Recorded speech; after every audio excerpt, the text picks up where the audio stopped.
Hey, hey, what's up, guys? Welcome to the late night stream for Tuesday.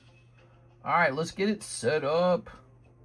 It's Rain Brian. Rain Brian's here. That's all I was ever hoping for, was that Rain Brian would ever be here. What hotel did you stay at in Vegas, mister? That's right, we went to Las Vegas. Back from Vegas. Let's see. New Storm Emeralda. New Palworld. New Riftbound, Vendetta. All right, so we have a whole bunch of new sets. I got a bunch of eBay shipping to catch up on. It's 2:25. It's pretty close to our normal start time, and let me say something. I am exhausted. All right, let's see. So we got back a couple hours ago, and I made a little video. You guys might have already watched it. We're going live for Tuesday night. Here we are. Back in rotation. All right, you can see on the cover there, we got a number of things. All right, let's go ahead and plug it into Instagram. I stayed at the Cosmopolitan. I stayed at a hotel in Summerlin area, Summerlin South, Summerlin West region, because I was really there to go kind of study those places. Woo, I just feel terrible, man. That last night, we had to wake up so early, and I was kind of nervous to miss my flight. I didn't want to miss it. So I must have gotten like 2 hours, maybe 3 hours of sleep. So this is like a 24-hour run for me right now. I should be in bed, man. But then I came home and took my Wegovy shot. I'm on that GLP-1, right? And now, on top of the sleepiness and the jet lag, I'm also now officially nauseous. So it's just absolutely awful. We are. Let's see, I'll pop this in here. But I'm happy to be live again. We desperately need it. You can't just not be live for a whole week. It can't be that way. Especially with so much going on. It looks like we received all these new sets. Oh, man. Oh, that's fair. Next time you should go for the card show. I'd really recommend staying at the Cosmopolitan with a Fontaine viewer suite. Hey, well, mister, I watched your video. Oops, I didn't get to read that. Let me turn the iPad on so I can see your comments, okay? I get to see a little bit on my screen, my phone screen, but if I really want to see your comments, I got to get on this iPad. Yeah, I just feel terrible. I feel like weakened. That nausea hits really strong, man. I didn't want to take it because I'd just eaten dinner and all that. But I was behind on it because I was supposed to take it yesterday. So I was like, better take it as soon as possible. Try to stay. Now, what is this? It's acting like I'm not logged in. I was only gone for like a day.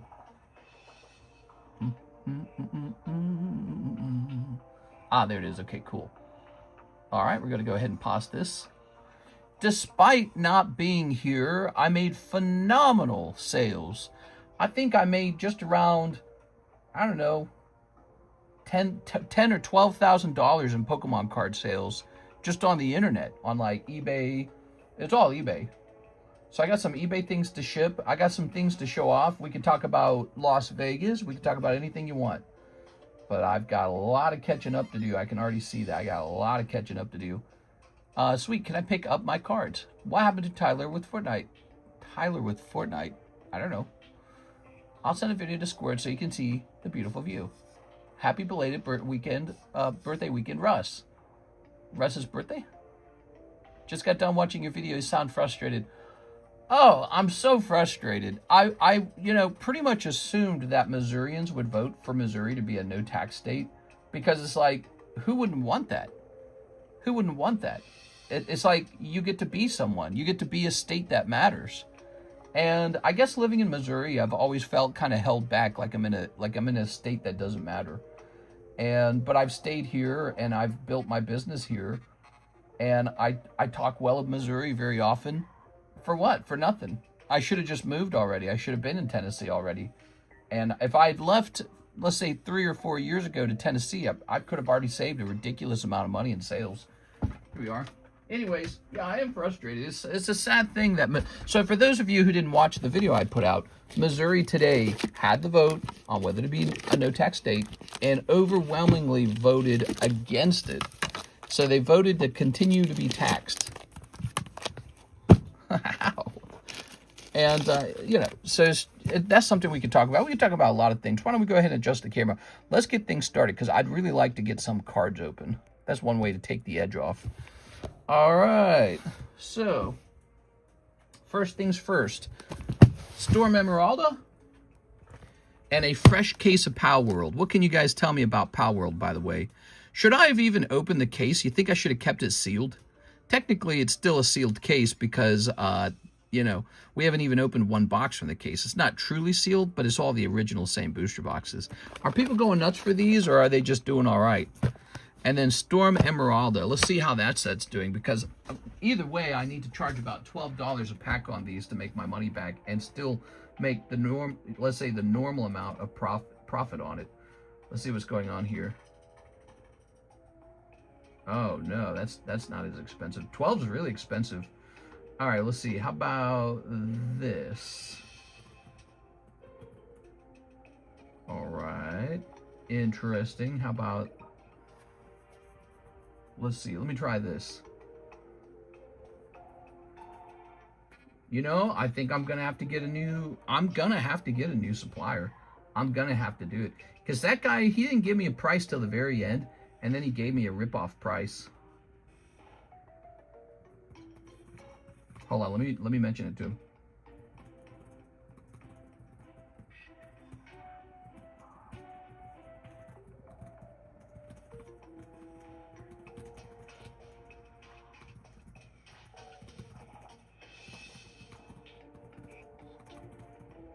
Oh, let's see.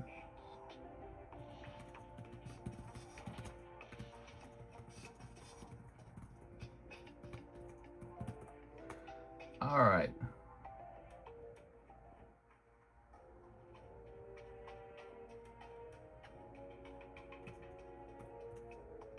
Let's see if I should say anything else to him. Maybe I'll just say I respond to that. Let me reread what he had me pay for these as well. Okay, so give me a second here. Divided by this number. Okay. I'll just respond.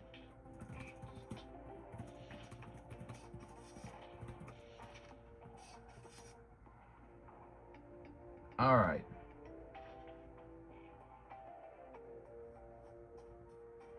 So there we go. I mentioned that to him.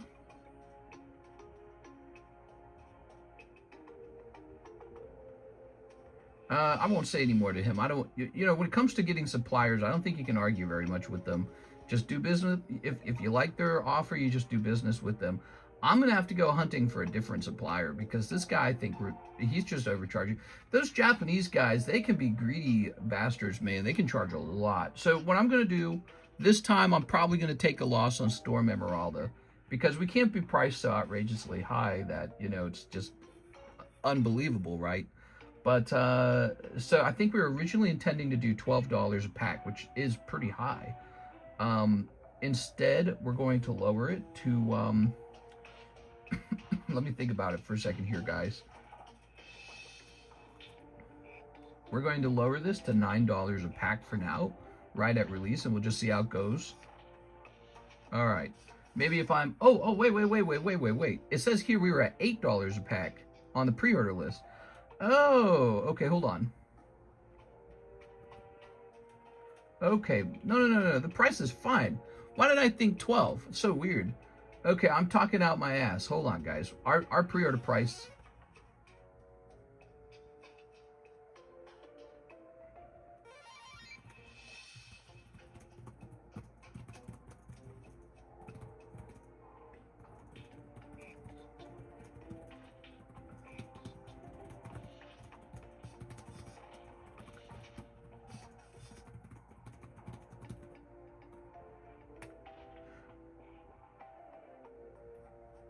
All right, there we go. Okay, so, all right.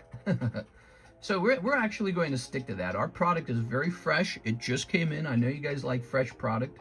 Fresh matters. Storm Emeralda, $8 a pack.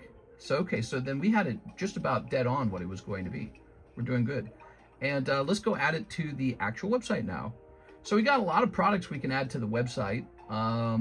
Should we just spend all the next hour just adding stuff to the website? Because there's like 4 things to add. Let's just start out with this one at least. Maybe what I'll do, I think for now, I'm going to skip pictures. Leave them in your 20s? No, you can't do that. Well, now what's this? It won't let me update the website. Briefly unavailable. Oh, okay, there we go. Ah, yeah, here it is, guys.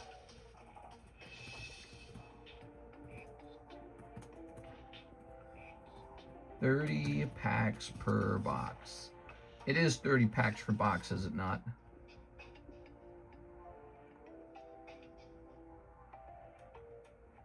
All right, and we shall say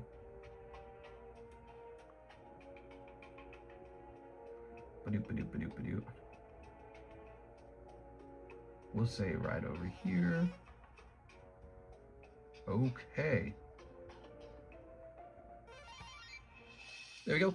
Did Mr. have fun visiting John? I wasn't in Hawaii. Ah, John's in Hawaii. I went to Las Vegas. And I had an interesting time. You ever been to Las Vegas? All right, there it is. Storm Emeralda now on the menu. Let's go ahead and chop it out of its little box. I'm tripping balls. I got to warn you guys. So over the last few days, I was getting like 4 hours of sleep per day, including the day of the flight. And so I'm awake, but it's like I'm a zombie. I feel like a zombie a little bit. So my brain's like, it's like too much jam spread over, too little jam spread over too much bread. That's how it feels. You are. All right. All right, put this here. Chinese manufacturers have gotten really good at fake boxes. I send the videos in the Discord. The views are amazing, but it's honestly pretty pricey. I went to Las Vegas to sort of study what a normal life over there might look like as a serious consideration for actually moving there. And it was a good time. It was really interesting. I'm pretty split. So now that Missouri has failed to pass no taxes, I feel a lot more confident that I should move. And here's the deal, though. Where do I move? Do I move to just some place in Tennessee? Do I move to some place in a brand new environment like Las Vegas? I do not know. Look at these beautiful slabs. Oh, did you see the misprint for the first wave of Palworld boxes? Look at the corner, and it says Palworld. Them first print boxes might be worth something sealed in the future. Do you guys think Palworld is worth holding on to? I mean, I have a case of it. Should I just reseal that case? You better look out with these Mickey Mouse cards. See this card for $700 as a PSA 2? I can't honor that anymore because we just had some of these Mickey Mouse cards sell for a much higher price. Much higher price. Hey, what's up, Bay? Glad you checked out Vegas. Yes, it was one of the no tax states I had not been to yet. And it's one that's a serious consideration for moving to. And so it had to be done. And I saw that they were having a terrible heat wave. And I told Karis, I said, you know, let's go during the heat wave so we know how bad it is. Let's go during their worst weather, because I can already imagine what it's like to have nice weather. That's easy to imagine. What's hard to imagine is 115-degree weather in the desert. Oh, my hand feels shaky. All right, that sticker's not big enough. That's why we use the big stickers for the big boy cards. Mickey Mouse, he's a big deal. And this is, I guess it's called the Type 1. I don't know if they sell better, but maybe in theory they do. I don't know. I don't know what gets a Mickey Mouse card to sell. I don't think Palworld will be super high long term, but it will be fun like MetaZoo. Well, there is a pretty considerable difference between MetaZoo and Palworld. MetaZoo is just sort of like, it was pumped by some celebrities, including the Gary King Pokemon, who was a mastermind of card investing. Compare that to Palworld, that naturally went viral for being a video game that was similar to Pokemon. It might actually stick around similar to Yu-Gi-Oh! Or Digimon. So there might be a real market for it in the future. All right, let's see. And MetaZoo's not gone, by the way. Interesting. We have some MetaZoo. I've sold quite a bit of MetaZoo. It just, you know, it's a shadow of his former self, which I think is actually good for it. That's the way it needs to be. I feel terrible, man. Just feel awful.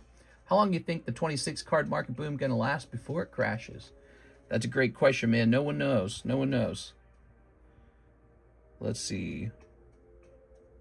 All right, check this out, guys. I got some cool stuff to show you here. So Storm Emeralda on the menu. I can't wait to see some of that opened. Whoever pulls the Rayquaza first, the good one, I guess the golden one as well, you're going to go into the history channel, okay? So we have a channel where we keep track of all the best pulls. Whoever pulls it first, you get the link. Now check this out. I want to show you guys some stuff I sold over the weekend. I got rich over the weekend just selling stuff. Look at this. So, you know, I talk about, well, hold on. Let me see something real fast. Let me make sure my volume's turned all the way down. All right. So, give me a second here. All right. So I don't like blast you with TikTok or something. Okay, so check this out. So this is Mickey Mouse. And this is Mickey Mouse. And I tried to look them up to see how much I paid for them. And I couldn't find it. And you know why? Because this is part of the collection that I bought that I then graded myself. Back then, it was $18 a card, and they were pre-1980s or something. That was the category. So I don't remember exactly what I paid for the Mickey Mouse cards. I think it might have been like 1.5. And then to have them all graded, I paid something. I don't remember what that was either. It was a lot of money. And look at this. $3,000 and $4,000, just 2 cards. $7,000 bubblegum Mickey Mouse. That's right. There's a real market for it, guys. There's a real market for it, and somebody's out there paying big bucks for Mickey Mouse. Oh, look, this is the exact same one. So I made this one $4,000 because the grade was 4, so it was $1,000 per grade. So this one can be $2,000 as a 2. Yeah, there you have it. So this guy, and this is the same card right here. This guy was graded by me, sold for $4,000. Do you remember, like 2 years ago, I was bragging about buying something special, something weird, something non-Pokemon, and I revealed that it was the Bubblegum Mickey Mouse cards later. All this time later, cha-ching, I'm cashing in on a good investment. That was a good pick, because I have many more Mickey Mouse cards remaining. But, you know, that wasn't the only thing I sold. Look at this EX Dragon Geodude reverse foil, sold for $2.5. Now, I'm going to show you something that it's going to make you be like, what? So that is nothing more than a Geodude, right? All right, so check this out. Here he is, purchased maybe 2 months ago, maybe 3 months ago. Geodude Reverse Dragon, $600. What is going on here? That's better than the casino. That's better than the slot machine. You put in 600, you get 2.5 back out. I didn't even do anything. I just listed it on eBay. That's all I did. Wow. But I understood the card. That was what happened, really. You can't just do that. It's not as easy as just, you know, oh, give me money, give me money. You have to look at the card and understand that it's underpriced. So I saw it and I said, yeah, that one's underpriced. And so over over the weekend, I might have sold, I don't know, I sold some stuff over the weekend, even though we weren't live. And that's how retirement's going to look for me someday. Someday, I'll just have some cards listed up on eBay. Look at this. Pikachu for $800, Green Goblin 75. There's that Ace of Spades Pikachu 9 for $425. Remarkable. And then there's Tag SpongeBob Shiny Bubble. So there's 4 more cards. And yeah, even Eric Cartman sold. I don't know if you caught that. Was that over here? So even an Eric, here it is. This Eric Cartman sold for $1,500. We have that on the menu now. You can open a pack of South Park for like 25 bucks. Can you believe this? You can pull this guy out of a $25 booster pack. And if he grades 10 with PSA, he flips into $1,500. Man, I know I picked good cards out for you guys. That's my job. I'm your personal curator. When I pick out that South Park and I talk it up and I say, hey, you know, South Park, it's a big brand. People love it. You don't have a lot of options. I'm actually doing you a service, sort of, because I'm kind of pointing toward what likely has a chance of, and it's not guaranteed, but it likely has a chance of going up. Musabot, starting out the month with the donation. Wow, man. Hey, this box break, we don't need it anymore. Throwing it away. All right. Crimson Invasion still running, everybody. Crimson Invasion. July donations, we have to tally this up, take a picture of it, and I believe we gave Mr. Musabot the Santa Claus row. Did you miss me, Musabot? I missed all of you guys. I was at the hotel thinking, man, I should be live right now. What am I doing? Having fun? I can't be doing that. But I tell you what I wasn't doing. I wasn't getting any sleep. I was wide awake. I would stay up till like 6 a.m. on the strip. Here's what would happen. Karis would go to bed in the hotel, and then I just climb back in the car and go walk in the strip, and it was like 100 degrees out still. So it was about 115 in the daytime, and then at night it would get down to like 98. Pretty wild. Okay, so we'll put you down as Ki Hyunro. Did I do that backwards? Is it Kiro Hyun? No, Ki Hyunro. I did that correctly. And you sent 5 gifts, which is, I believe, $25. Appreciate it, man. Is the Palworld gone? It's not listed for sale yet. Tell me about this Palworld error again, because you guys are sometimes the expert and I'm the student. Teach me a little bit about what's going on with Palworld. What price-wise is exploding? Are these first edition boxes worth holding sealed? What's the deal?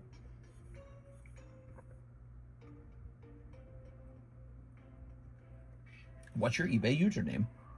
Yeah, you can follow me on eBay. It's TheCardconomist. All right, I'm going to take a look and see if we have any first, maybe like really old orders, in fact, to take care of. So here it is. Darwin Morales on August 4th said add $50 to my store credit. So we're going to take care of him first. He has an order from a couple days ago, and we don't want him to miss out on his store credit. He has a whopping $1,400 of store credit. I don't know what he's saving it up for. It's starting to scare me a little bit. He is starting to make me nervous. He's going to try and buy my whole company. You get a pal with a minigun. Best buy I made was finding a Mickey Mantle in a random tag sale baseball lot. I spent $50. I graded it, sold it for $17,000 a few years ago. Going for way higher prices now, but I'm happy. It's exploding, but the company that makes the card is the same as Weiss, so they will print it to the ground. Okay. It's interesting. People are expecting reprints.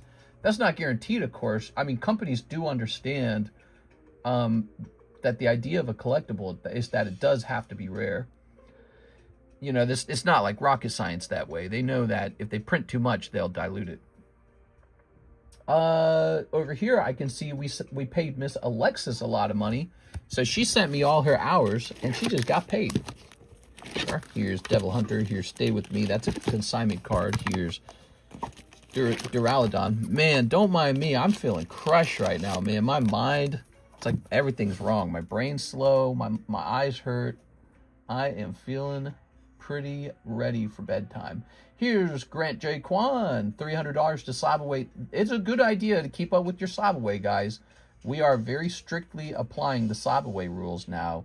So the main rule is that you must have it done at 6 months. And the second main rule is you must have it halfway done at 3 months. So don't fall behind on that. If you do, reach out right away. All right, so you've got Pichu Neo, and he's going to be 1220 minus 300. 1220 minus 300.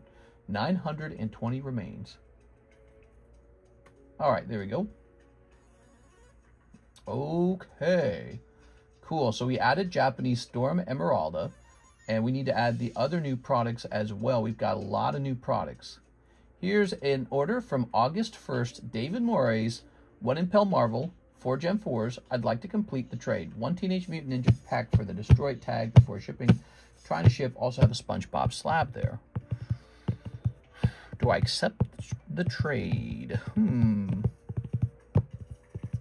I feel like I should.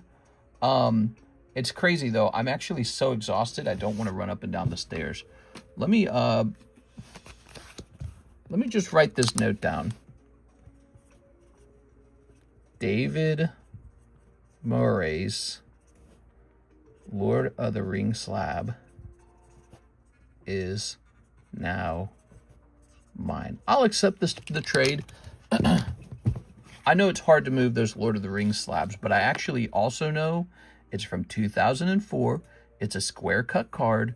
Lord of the Rings is a precious brand, and so it probably is a fair enough trade that it's worth going through with. Okay, so if you're happy, I'm happy. Let's go get you an Impel Marvel pack, which I think I store over here right now. No website pin?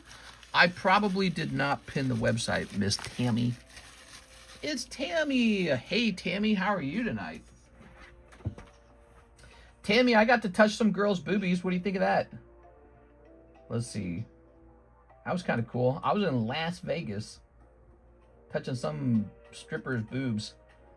So the website pin is going to be from here. We are. Doop, doop, doop, doop. I feel like I lived life a little bit, you know? Like, I don't know if any of you guys hear me say that and think that that's extreme. I don't think it's very extreme. You know, it's like one of those things you see in the movies. I'm still in LA. It's one of those things you see in the movies. It's like a cultural thing almost, you know? But that was my first time going to the strip club, and the strippers found that very funny. We are. All right, 1 Impel Marvel Series 1 pack, 4 Gem 5 packs, and I'd like to complete the trade. All right, let's go grab a Teenage Mutant Ninja Turtle pack. We are. Okay, 4 Gem 5 packs. I almost got kicked out because the security guard was talking to some guy on a walkie-talkie, and he wasn't sure if I was dressed well enough. I think he thought I was dressed kind of like a bum. I was like, oh, ouch. But it was true. I was just dressed very comfortably. I wasn't really dressed, you know, to impress or anything. But I didn't really know how do you dress to go into a strip club. I didn't know there was like a super strict dress code for that. I didn't know. I guess you have to dress smart or something. You are. Did you go with your wife? Nah, she passed out and I immediately bolted to it. Price on Storm Emeralda. It's not on the website yet. Is it not? I thought it would be. Hold on, wait a second. Let's see. Let me hit update. Okay, so it should be available under Japanese Storm Emeralda. Let's see. Vendetta isn't, though. Yes, that's right. We have... I actually bought 2 cases of Vendetta because I was thinking about you, Tammy. I was thinking, we got to get this for Tammy. Let me open this first, though. We'll get all of these items added to the menu, and we can conversate and have a fun time together. Here we are. How much was the sucky sucky? No, nothing like that. Actually, they asked me, 2 different strippers asked me if I'd like a lap dance. And you know what I said like a total idiot? I said, sorry, I'm married. And after uttering those words, I felt so dumb. I was like... God, dude, you're so lame. But I honestly didn't want the lap dance. And I'll tell you why. I'm too stingy. Because I don't know what it would have cost. But I was like, I ain't paying for that. You know what I mean? That was actually... I was looking for any excuse to get out of... Oh, look at that Skarmory popping right out. Beautiful. I didn't want to pay for that. I had to pay $20 to get in. And then I had to pay $8 for a bottle of water. And then I guess I gave like... a stripper who was dancing like almost $38 in cash, and then when she wanted like a lap dance or something, I'm like, I'm not giving up any more money. This is getting too expensive. So I sell $12,000 of Pokemon cards, but I'm not paying for that. It's just too much. A streamer that I followed from a long time ago ended up gifting me a whole box of Vendetta for free. Are you serious? Bought a mod, play Legendary Collection side deck, hella cheap for $270 today. Y'all bought a mod? What are you saying? Anyways, yeah, I was under the impression that strip clubs were strictly no touching. But after that experience, I don't think that that's exactly how they work. I think it's more like it's up to the discretion of the stripper. We are. All right, so here we have Colossus. Whoa. Thor. Here's X-Men. Whoa. Here's Famous Battles. Here's Famous Battles. Here's Famous Battles. Daredevil versus Bullseye. Brotherhood of Evil Mutants, Havoc, Black Panther, Punisher, and Spider-Man. He's a pretty big League of Legends streamer, and saw him at Collecticon to support. Can't see the rest of the message. God, this iPad sucks. All right. Should have thrown them a couple packs. Oh my God, that would be such a funny story if I had tossed Pokemon booster packs onto the stage. That would have been hilarious. All right, here we are. So we've got Ninja Turtles. Yeah, it was a very interesting experience, all of it. I had a good time, and I would definitely recommend it. Here's Cowabunga. Very irreligious place. I guess that's why they say, like, whatever, like Sin City. Well, it's pretty true.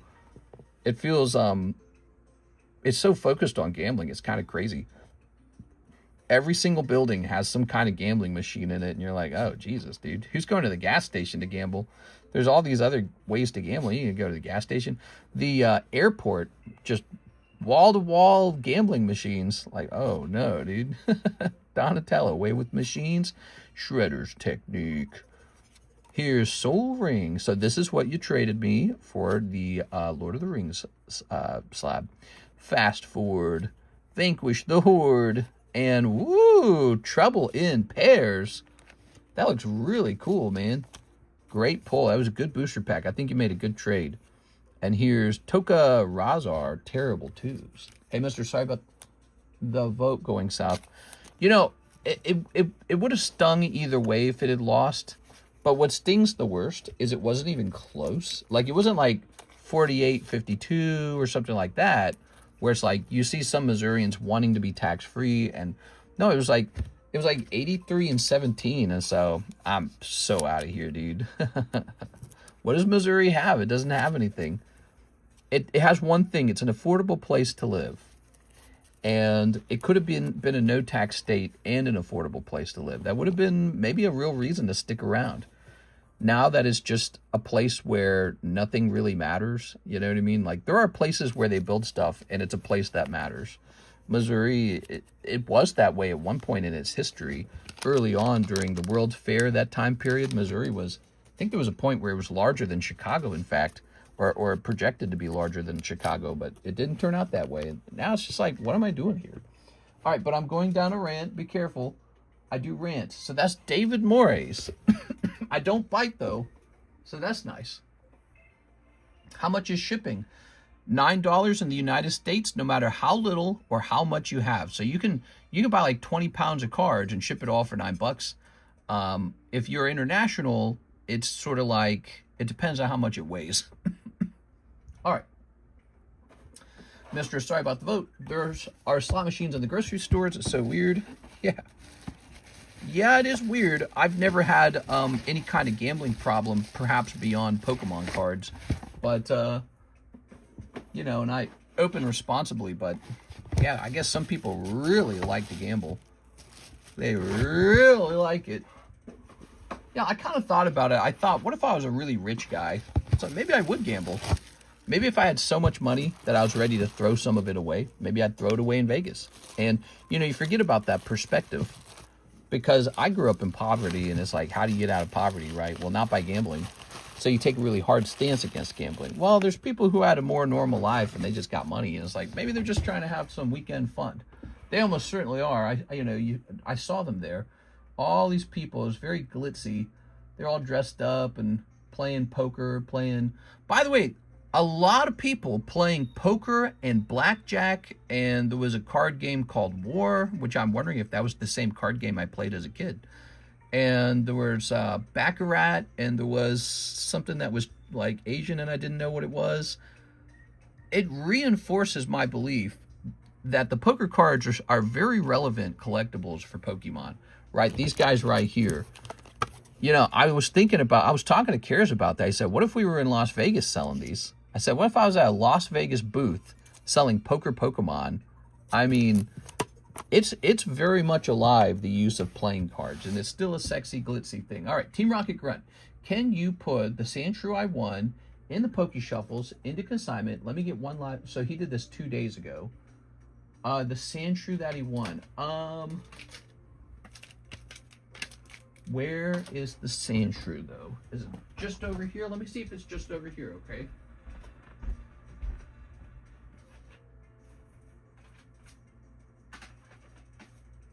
Yeah. Here it is. All right. Team Rocket Grunt. Ah, my legs hurt. Did you see how the no tax vote was worded? They get tricky and worded in such a way that it sounds bad. I don't even know, dude. I don't know. All right, 1 live custom, 1 Poke Shuffle. Okay, this is for Team Rocket Grunt. Now, he's not here. I'm going to go ahead and open these. If he pulls something, I'll let him re-roll it later, okay? But we want to get him taken care of so it doesn't get any older. Okay, 1, 2, 3, and 1. I need you all to be witnesses, okay? Witness. There you go. Pai Gao. Yeah, I think that might have been it. Here it is. Yeah, there were a lot of Asians there, and I thought that was pretty cool too. I actually didn't expect that. I didn't know what to expect from Las Vegas, but I certainly was not expecting a very heavy Asian population. And there was like guys there speaking Italian, and yeah, it was really interesting. It was fun. It's definitely an experience. 1 Poke Shuffle. Poke Shuffle time. Their whole like Chinatown thing, it was huge. There was like just so many, it just goes on for blocks. Block after block of Asian restaurants. And it was like, damn, bro. Holy. Boom. All right, 1 cold one. Lots of Filipino there. Yeah, actually, we saw some we saw some Asians with the darker skin complexion and darker hair, brown eyes, and I was like, are those Filipinos? I wasn't sure because my grandmother was Filipino, and so is, I have an aunt who's Filipino, and then I guess I have another aunt who's like half Filipino, and then my dad would be half. I was like, that looks Filipino, but there's no way to know. I would have to ask them, and that would be kind of weird. So, you know, you don't do that. It's just a stupid thing to do. But it looked like it, and I was like, that's so interesting. All right, so we took care of Grant. We took care of Team Rocket Grunt. He wants this into consignment. You got it. Thoughts on the Egyptian doctor winning today? The Egyptian doctor winning. I have no clue what you're referencing there. Maybe I haven't been watching the news over the last few days as much. The Egyptian doctor. What is that a reference to? There we go. How's the line looking? I don't think it's very busy. All right. You ever worry about house fires or floods? Had a flood in 2010. Whole collection gone. Still sad about it. Yeah, I worry immensely about natural disasters. That's one of the reasons why Las Vegas is in the list of potential moves, because they do not have a lot of natural disasters. So, you know, when we think about moving, sometimes we think about lifestyle. Sometimes we think about, well, what's the place least likely to end in a catastrophe, like a forest fire or, you know, a hurricane or an earthquake or a tornado, or the house just burns down from bad electrical wiring or something. So we think about that kind of stuff. And surprisingly, Las Vegas ranks high there too, compared to some of the other places. It be busy today since 3 days off. We'll see. Yeah, I do see a list of people in here. I'll read off the names. Stephen Chang. We have Joseph Smith. Please ship out my 2 silver boxes. Thanks for the reminder, man. Antonio Suevas and Mark J. Valerian with the big order. All right, so we have all these things. We need to add something to the menu. So Miss Tammy's here. We can't keep her waiting. We need to add Riftbound, League of Legends, Vendetta. She has a Vendetta. $7 a pack for Rarity Collection, 5 Yu-Gi-Oh! Well, yeah, I suppose. Is that too cheap or is it too expensive? Because when people ask a question like that, sometimes they're implying that the price doesn't seem right. All I know is that was the price we set up a while ago, and we haven't changed it in a long time. All right, so the first thing I want to do, Miss Tammy, is I want to see this. I want to see who else is carrying this, because I'm curious. I'm curious if it's popular to sell Riftbound packs everywhere. I'm always curious about these things. All right, and how about, oh, okay, that's going to be good then. Let's go over here. Here, let's type in Riftbound Vendetta booster box. I'm betting this product has not changed in price very much. It just came out. All right, let's take a look. It looks fine to me. And how many packs are in a box? Is it not 24?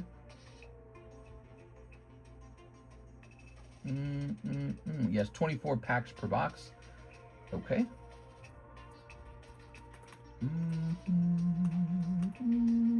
Looks like we will be doing a price of $8, okay? $8. So I'll add it to the PayPal menu first. The YouTube menu, I should say. Origin, Spirit Forge, Unleashed. We're going to say a Vendetta. We have a lot of it, so there's plenty. There is plenty. Overall, Riftbound has sold so well. Oh, I'm feeling so queasy. Holy hell, man. All right, Vendetta is up. Back from Vegas, new Storm Emeralda, new Palworld, new Riftbound Vendetta. Yes, so Vendetta is on the YouTube menu. Let's go ahead and add it over here as well.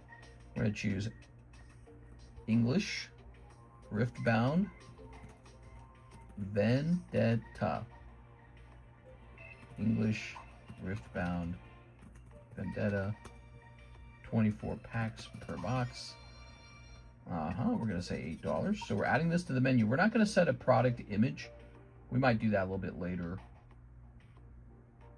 I just want to get this done quickly and hit your orders so that you guys don't wait too long. We got time to add it later. Okay, we're going to hit published. Dr. E.I. Syed, winning today in Michigan. That's who I meant earlier. Tell me a little bit about him. Are you a fan of him or you don't like him? You said Michigan? Here, I'll just look it up.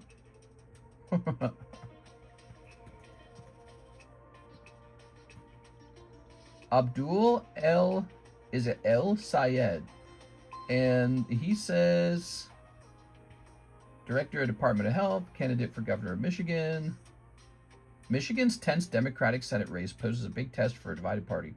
So is he like a moderate, or is he sort of like, you know, hardcore to the left, or all on you, mister? To be honest, you had it at $7.50 a pack, but if you can do $7 a pack, I'll buy a couple boxes. Oh, I see what you're saying. I see what you're saying. You're requesting that I lower the price. My bad. All right, so I tell you what. Let's look up Yu-Gi-Oh real fast. Okay, and then Rarity Collection V, is that right? Booster box. Why is this the worst way to look it up? All right, hold on.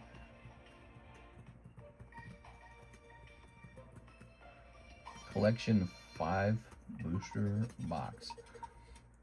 All right, so the question I have is, are they going down? If they are, we can just adjust the price for everyone, including you.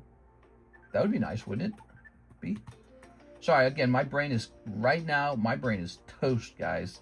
I've been running off of 5 hours of sleep every night for like 3 nights, and today was the worst day of all. All right, I can see, it seems since May, it has gotten cheaper.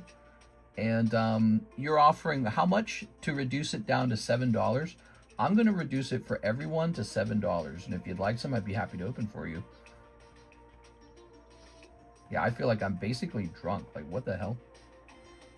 Not a lot of brains left right now. I'm like running on empty. It's weird because I can speak well still somewhat, but it's like the words are just barely making it in time. They're like queuing up in my mind very strategically. The last moment. Like, wait, we're here. We're the word you wanted. All right. I am so tired. I'm going to go looking for Rarity V in the menu, and then I'm going to remove it. I'm going to change the price down to 7. Appreciate it. No problem. All right, we're going to quick edit this. Sending it down to 7 and update. All right, and there's people in queue, so I'm going to start helping them next, okay? Also, I suppose there's probably people in the website queue as well. Let's take a look at them, see how that's looking. So, it says here...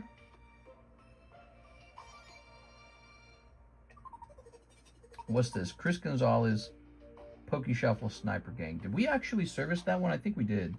And then here's an August 1st live custom and an August 1st for Snorlax, $5. I don't know if I did those, but I don't think I did I? I suspect I haven't done that for Chris Gonzalez, so I'm not sure about him.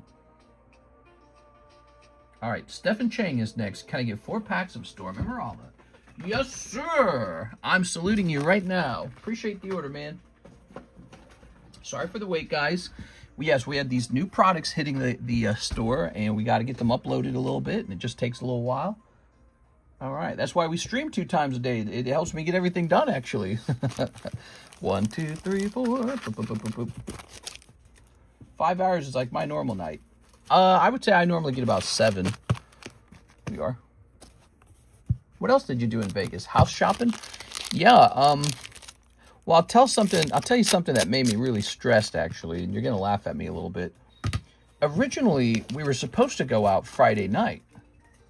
And we live really far away from the airport. We live, ooh, right away. Look at that, Pincurchin. Is that Pincurchin? I can't remember. All right, look at that. That looks cool, man.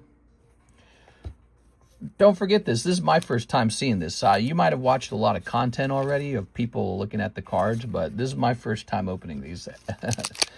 All right, you ready? So I'm smoking in the vapors right now. I'm breathing them in.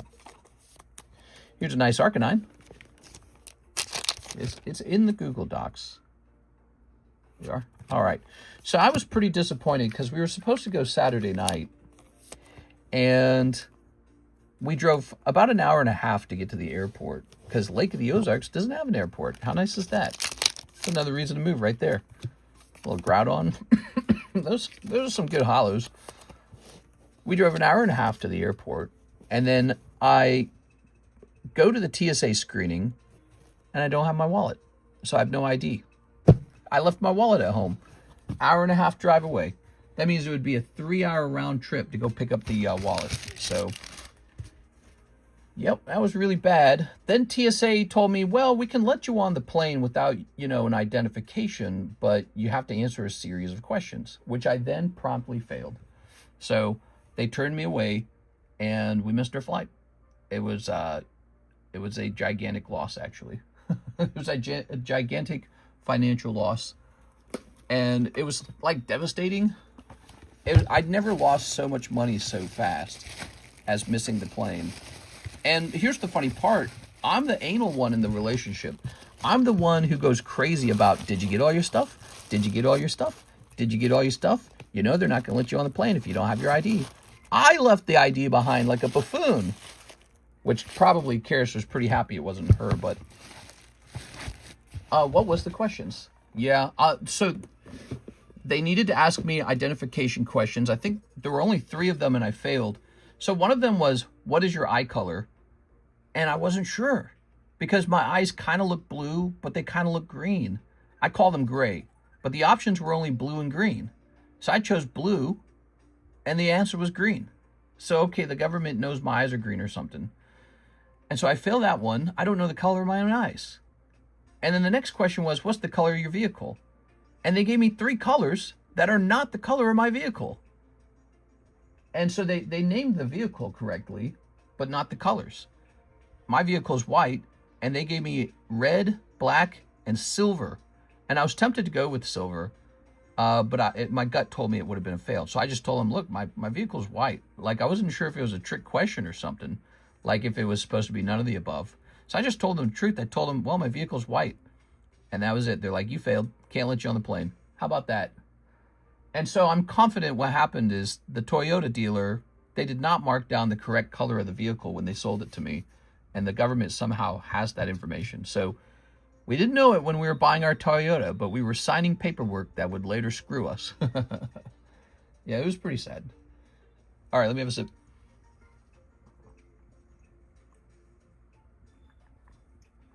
Mind you, this whole time, Karis is having a literal panic attack because she's terrified of flying. She's never been flying. So she's at stress level 11 out of 10. Like, she's just trying to hold it together. And I'm over here having a meltdown because I paid all this money for tickets. And drove an hour and a half, which is a long drive, by the way. It's kind of a long drive. And I screwed it all up because I left my wallet at home for once, which I never do. Never. All right, Joseph Smith, let's get that label. It could be an old car color. No, because they named the vehicle correctly. 2024 Toyota RAV. They named the vehicle correctly. All right, you ready? So I'm going to close this shipping software. No, most likely what happened is Toyota just didn't care and they just wrote it down as like a black Toyota or something. I should have just guessed, because if I'd at least guessed it right, I'd have 1/3 odd of guessing it right. And they would have failed me if I was going to fail either way if I missed. So I was really frustrated with this. I drove home an hour and a half. So that morning, after all of the stress, after all of Karis's anxiety, extreme anxiety, she's super anxious. I don't know if you've ever been around somebody who's really anxious, but it's not super fun. You know, she's freaking out. She's trying to keep it together. She's like, okay, I'll do it. I'll get on the plane. Drive an hour and a half to get out there. All right, let's add some weight to this. We're going to add some weight to this package. And then I'm the one who forgets to put my wallet in my pants. And I know what happened, by the way. So it was actually, I did have my wallet. I was holding it in my hand for us to leave. And just before we were about to leave, I saw there were packages on the front porch to be delivered to the mailman. And I decided, like an idiot, to pick them up and to bring them with us in order to deliver it directly to the post office. And that was what did it, because I set my wallet down when I picked up the boxes. That was what happened. So I was so concerned about, pickup, delivery and all that stuff. And my mind was so preoccupied with the itinerary for the flight and the rental and all this. I somehow left my wallet behind. It's such a bizarre behavior that's not like me. Karis is the one who forgets her stuff. I never forget my stuff, except now you can't say that anymore. But it happened. And it's so weird because when I was younger, my mom was insane about that kind of stuff. And I kind of learned that from her. And, we went flying as kids a couple times. And she was always insane about bringing your ID. Don't forget your ID. So I already knew it. And I still forgot it. And so that ended up costing me like $1,000 in plane tickets, by the way. So in one day, I lost instantly $1,000. Wow, it won't load up the price of the label. All right, so I'll set the laptop here. We'll let the label keep calculating. Let's go ahead and get the next order. The next order is Mr. Antonio Suevas, 5-Storm Emeralda. All right, so we got to sell some cards, man. We got to sell $1,000 of profit of cards just to make back the lost tickets. The tickets, it was devastating. We drove back home, 3-hour round trip, no airplane. Our airplane's taking off and we're not on it. All because Derek forgot his wallet. And Karis is just like sweating because she almost got on the plane. All right, here we are. How's she doing on the plane overall? Oh, yeah, she was freaking out. She told me she was basically melting down, but she just kind of, she just kind of kept it together. Mr. needs a new set of plane tickets. Well, we went home, and I was prepared to just totally give up. I was so deeply frustrated by it. I felt so... I didn't necessarily feel cheated by the... by any of the ticket system or anything like that, because I understand it has to be that way. It has to be that way. Because if you buy a ticket, they can't sell it to anyone else. If you buy a hotel room, they can't sell the hotel room to anyone else. Ooh, Raikou. Ooh. So I understand it has to be that way. And so the whole thing got screwed up because... What? I didn't know this. What? Look at that. Whoa, that's cool, man. Wow. I didn't know they were doing this just with the common card, huh?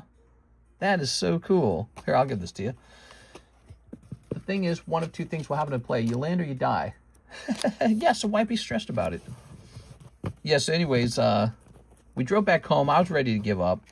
I'm this kind of person who doesn't really go on vacation at all, And what I ended up doing is I tried to get over it pretty rapidly psychologically. I said, what's the smartest thing here?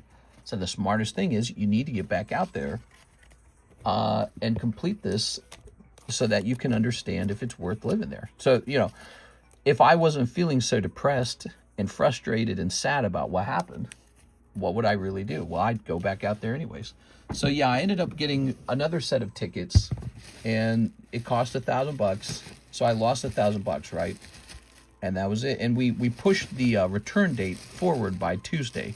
So that's why we were back by Tuesday rather than by Monday.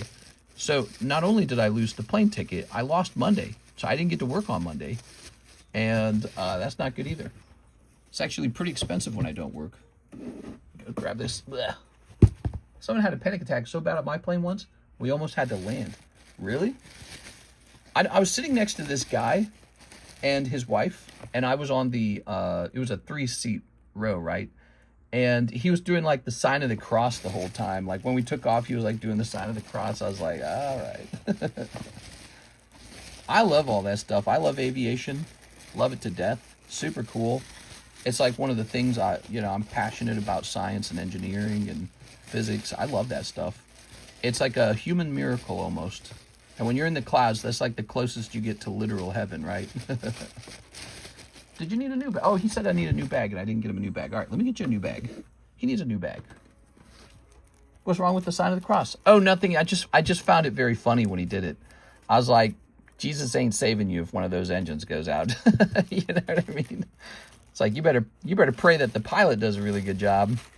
But no, it was sort of like he was sort of like this older adult man with a wife, and he's a scaredy cat. He's scared of the plane. So it was kind of surprising, but I get it. I get it. It is pretty unusual for humans to be like 50,000 feet in the sky or whatever it is, traveling at 500 miles an hour. And nowadays you got like the internet, and the internet's all like, oh, did you watch this video of this plane exploding? You should. You don't get to heaven until you crash. That's true. That's true. All right, you have to crash to get to heaven. Let's see, Mark J. Valerian. He says, 1 box of Pokemon Japanese Mega Symphonia. I have 2 bags. Yes, sir. All right, let me go get this Mega Symphonia. It's not in here, by the way, is it? That would be very convenient. No, it is not. So I will go grab a fresh box for you. Thank you for your wait.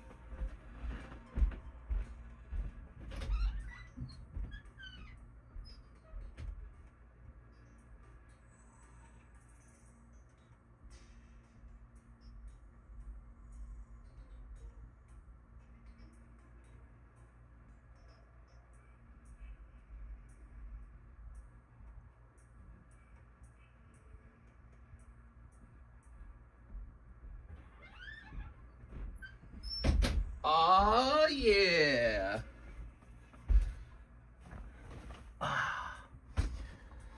Whew.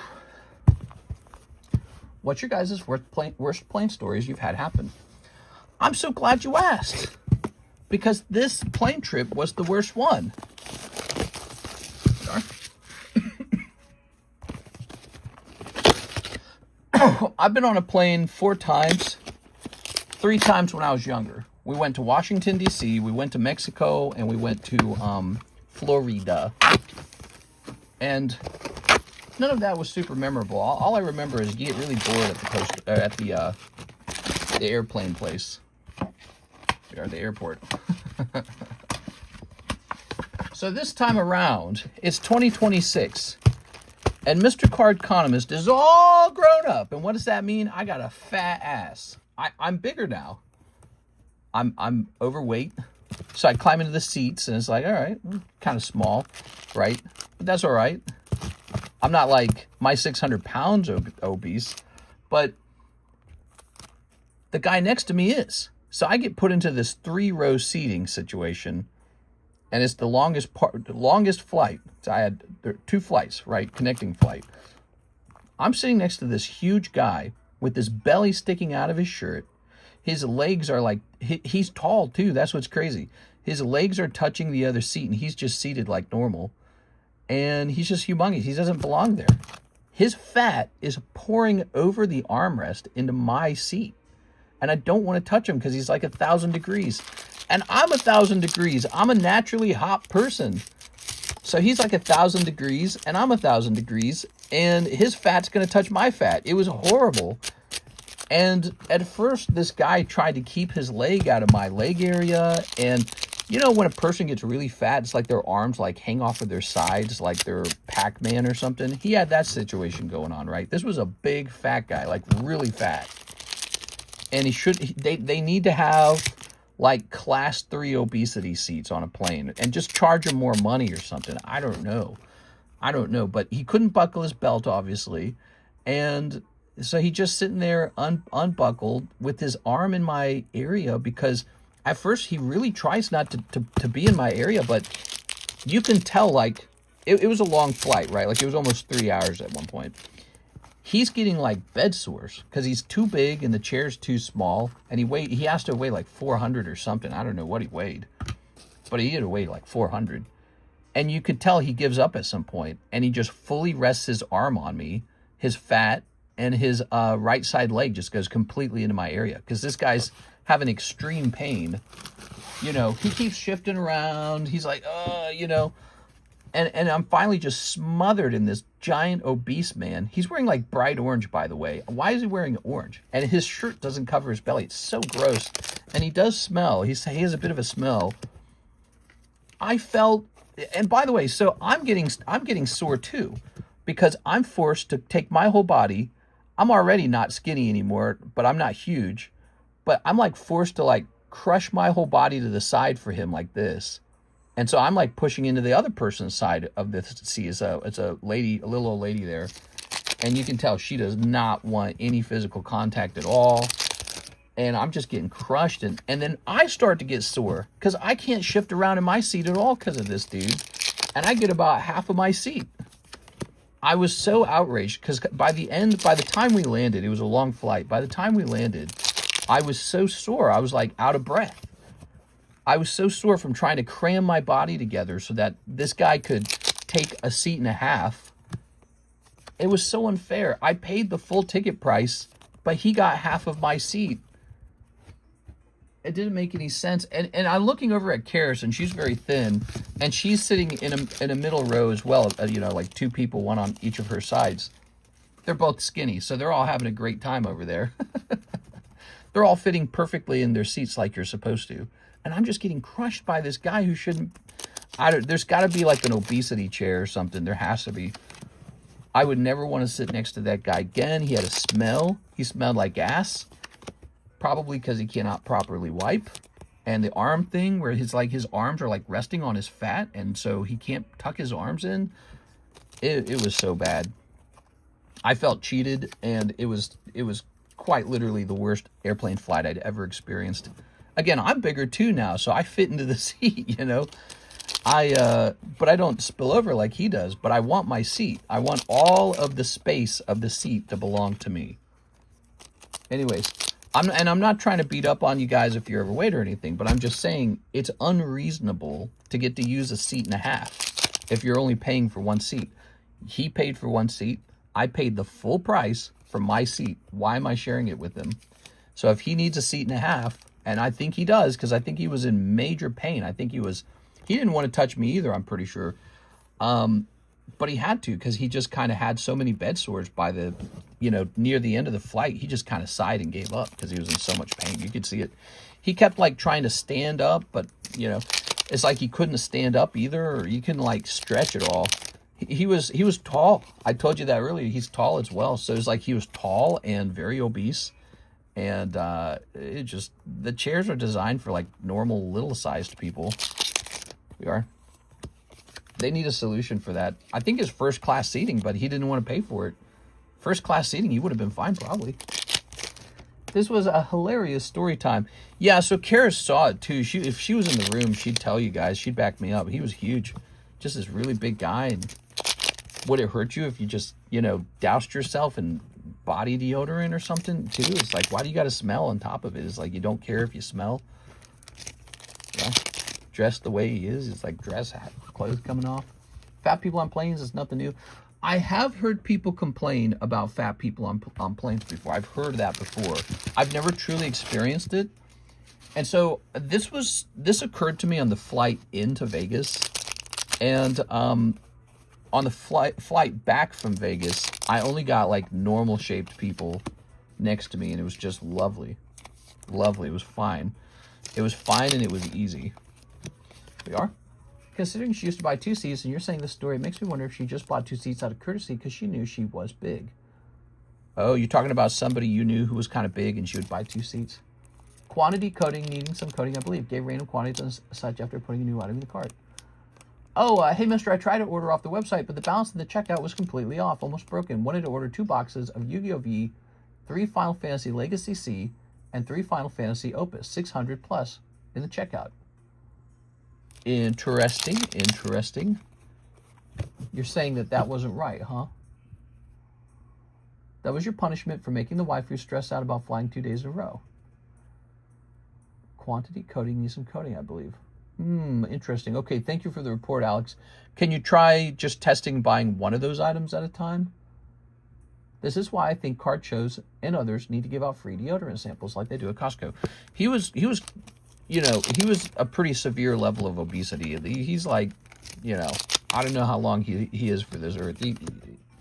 He had this situation going on where the arms just kind of hang off the side of the man boobs. It was quite extreme. And that's why I was getting flapped by that guy. He was flapping me. And he didn't want to either. He knew it was not a nice thing. And he just gave up. I think he was in so much pain he couldn't handle it anymore. He just, I don't know. He let it all hang out, I guess. I guess that's the best description. He just kind of gave up near the end. It was so extremely painful. He had like one leg almost entirely out into the aisle. And then the people would come down with the carts where you get the pretzel and the soda, which, by the way, is remarkably delicious. That's the best little packet of pretzels I've ever eaten. But yeah, he would have like a leg out there. Look at this. He got 4 ARs in one box. Look at you, man. Mark, you're doing well on this. They would have to tell him to move his leg because he would hang the leg out almost completely into the aisle.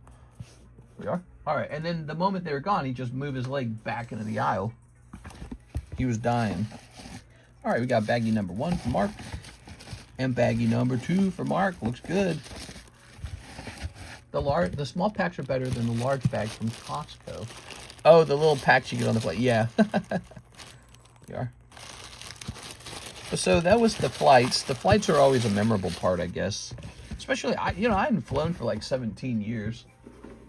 But Karis, she couldn't hear me when she got off the plane. And it turned out what she was doing to survive, she had like, her earphones on and she was playing it as loudly as she could. So she couldn't hear anything. And so she was like kind of deaf. All right, let's see what kind of orders we got in the queue. Mr. should have shared his Wagovi. Mr., do you have kids?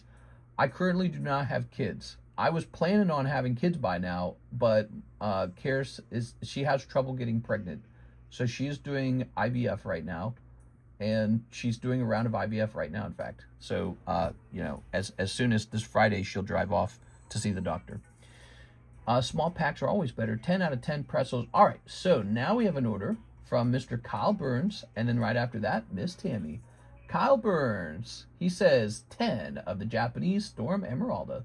I don't have a bag. Haven't been here in over a year. Really cool to see you have a website now. Looking forward to buying more cards and hanging out again. What's up, Kyle Burns? How's it going, man? All right, let's go get some Japanese Storm Emeralda. Wait, you guys weren't seated together? No, unfortunately, because we had to re-queue up the tickets, these were like last-second seats.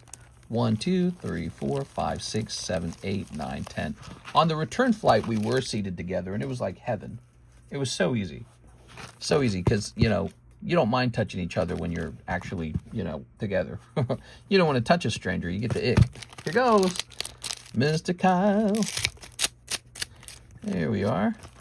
And here we are. Very good. They had last-minute flight due to missing their initial flight. Yeah, we got the worst possible seating. There we go. Oh, you know what made the whole story with the big guy worse? So it's a connecting flight, and we arrived very late, and I got I still have the text message on my phone. I might be able to just show you. Let's see. Karis just texted me. She says, Kitty is on me like glue. Oh, yeah, Kitty was so happy to see Karis when we came back home. Not me. She doesn't care about me. Look at this. So look at this. Make sure there's no sensitive information on it.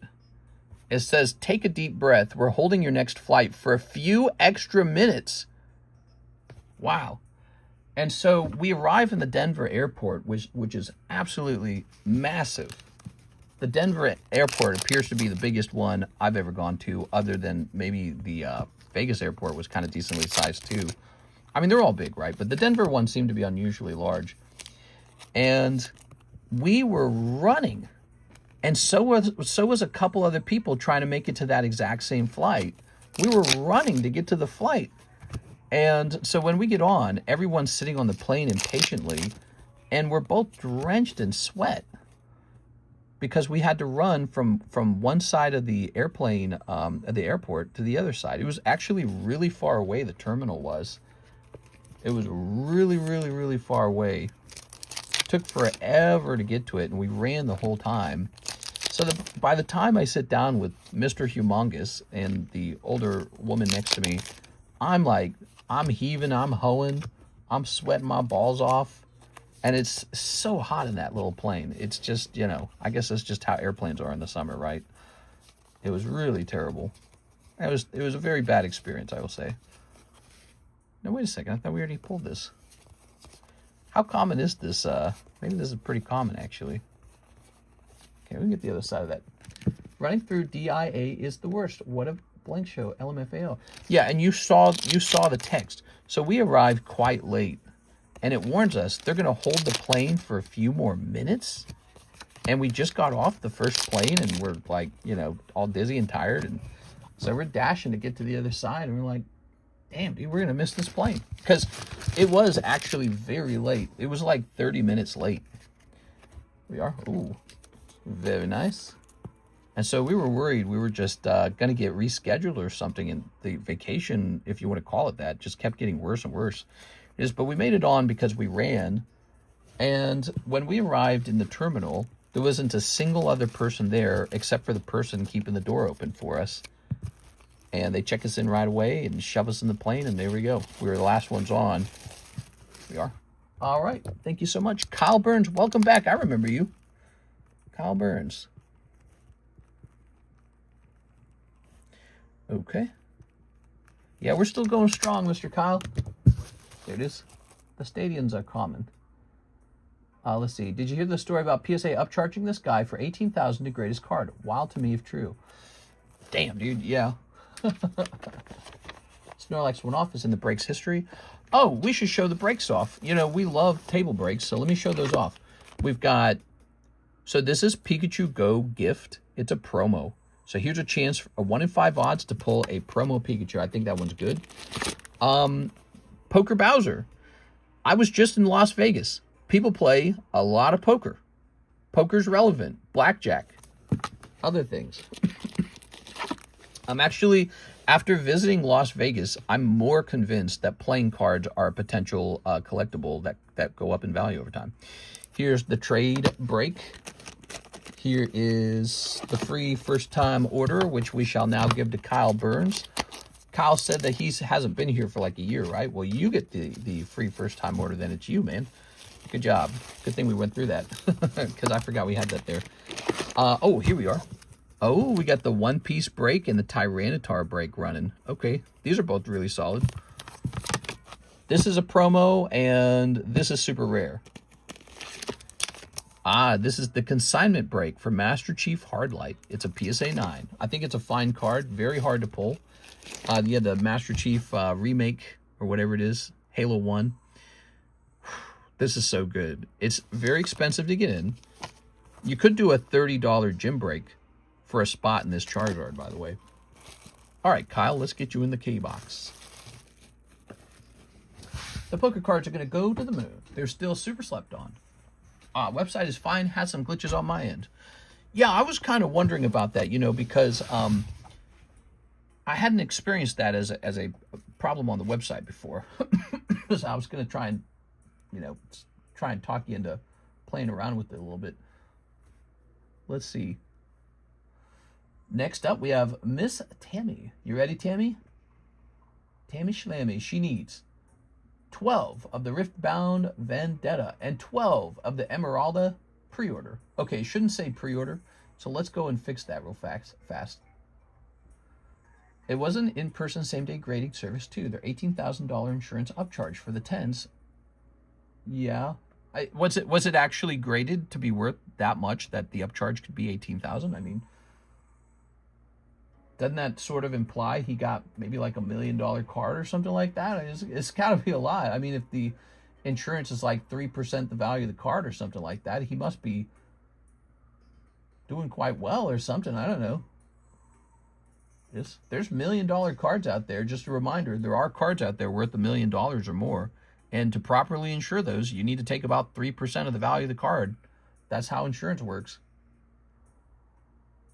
Oh, I see. So we already had a Storm Emeralda existing. Okay. I'm going to go ahead and trash this one so that just the other one exists. Palworld to the moon. We have Palworld right now. I haven't decided whether to open it or leave it sealed.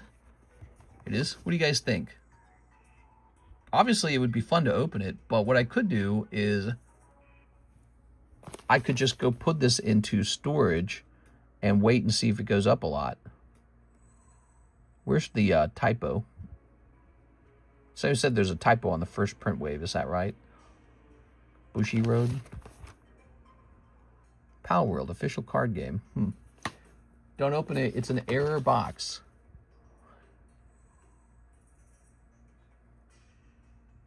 I'm trying to find the error. Top right. Palworld. Pals. I don't see it. Front or back? The insurance aspect probably also covers Terastal if the card ends up being fake or something. I don't know. I don't know how that works. Oh, Palworld. Oh, Palworld. Yeah, very cool. Okay, so I guess what's good about the typo isn't that the typo itself is meaningful, but it indicates that that's truly first print wave. Meaning that they could reprint first edition over and over and over again and call that all first edition. But that little typo is going to help differentiate that box from whatever comes next. So, let me talk about that for a second. That came out of a sealed case. And we haven't opened any of the boxes from that sealed case. I might just seal that case back up. That's what I might do. I might record it and then seal it back up. Okay. Palworld to the moon. Back to the orders. My bad, Timmy. Let's get back to this. Orders. I wouldn't open it, but if you wanted to sell them, I'd do a break on a sealed box 2 ship. All right, let's see. Back to Tammy. Well, I'm thinking the best move will be to just seal the case back up. That might be the best move because, again, it did come out of a sealed case. And although the case has technically been unsealed, none of the original boxes from the case have been unsealed. So that's kind of how my, that's how my case of Phantom Force, is it Phantom Forces? I think it's called Phantom Forces. The set with the silver Dialga. Sorry, my brain's just so bad right now. So tired.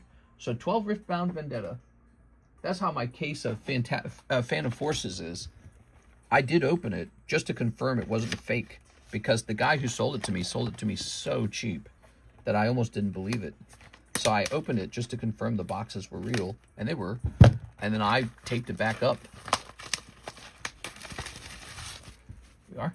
Back in the day, I got a whole case in a off eBay deal, a whole case of Phantom Forces for just $8,000, which was cheap for that time. Should have been 12, maybe even higher than 12, but he sold it to me for 8. All right, let's get it. Don't forget to hydrate. Oh, yeah, so that was really important, actually, in Las Vegas.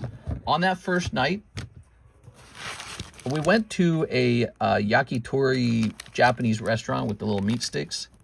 It was really nice. And I must have drank, like, straight up, about 4 full glasses of water. Like, just, like a full glass all the way. And I was like, what is going on here? How am I drinking this much?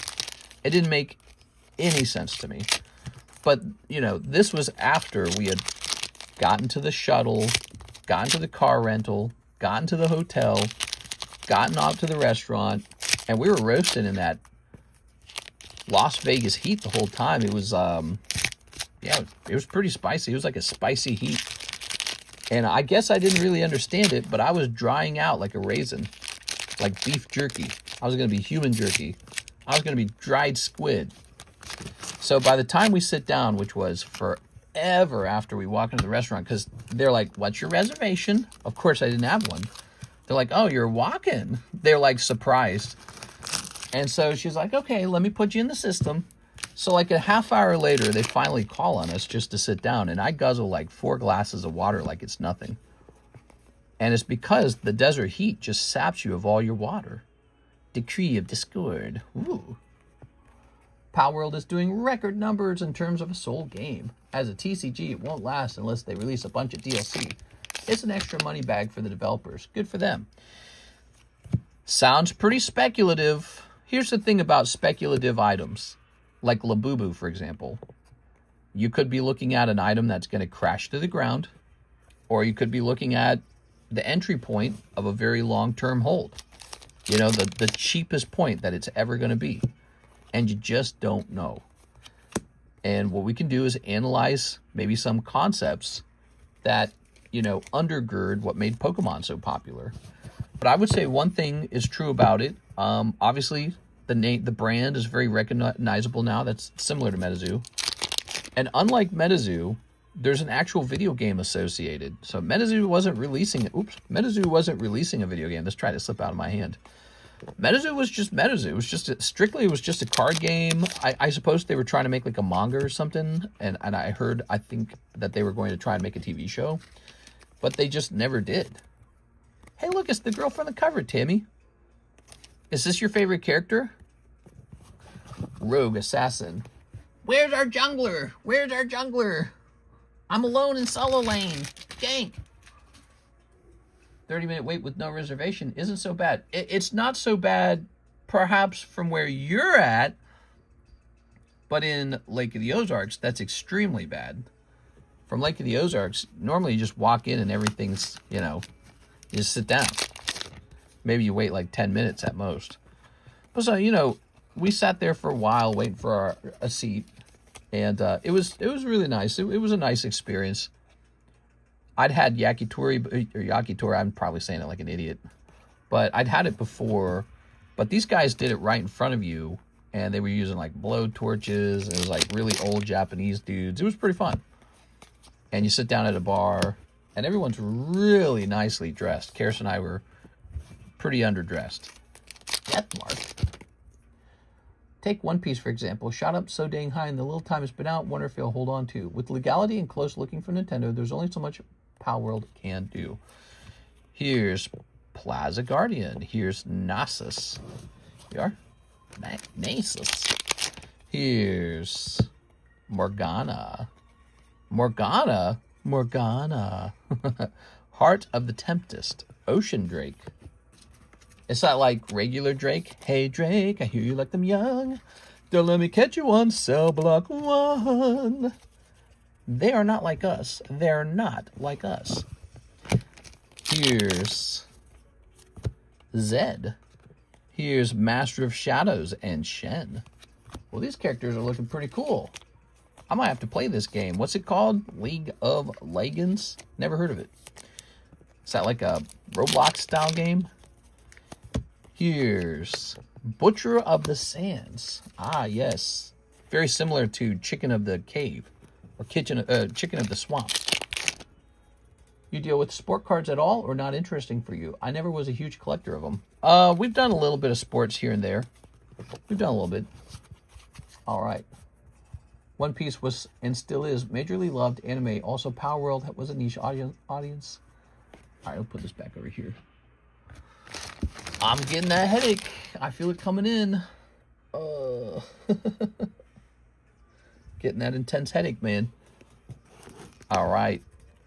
Wow, it's crazy that these characters look so similar to the Smite characters, right? Like, Smite has a character that looks almost exactly like this, and his name is Sobek. And it's based off of, you know, the crocodile from, like, Egypt or something.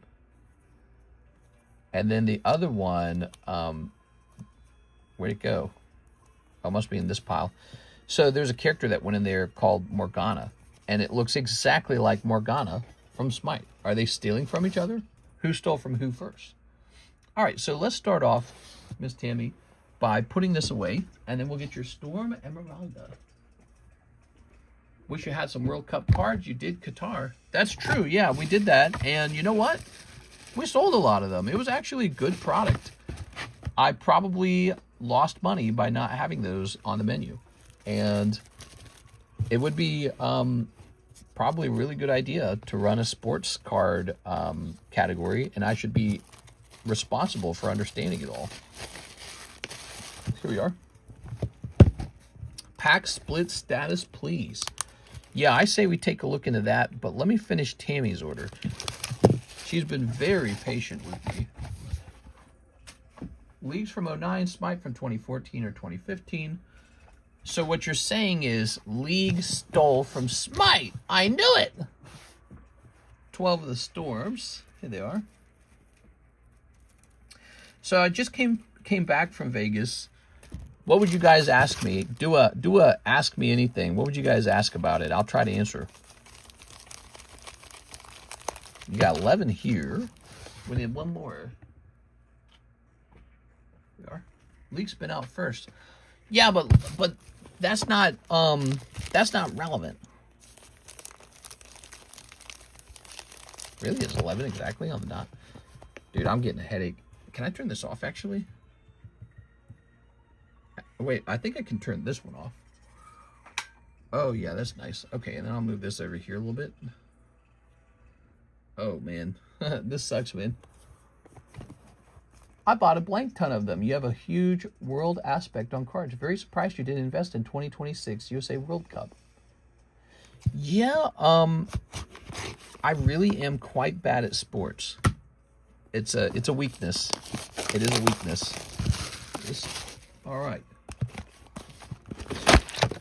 Tammy, you can't trick me with your trickery. You can't trick me with your treacherous ways. That's 12. There we go. There we go.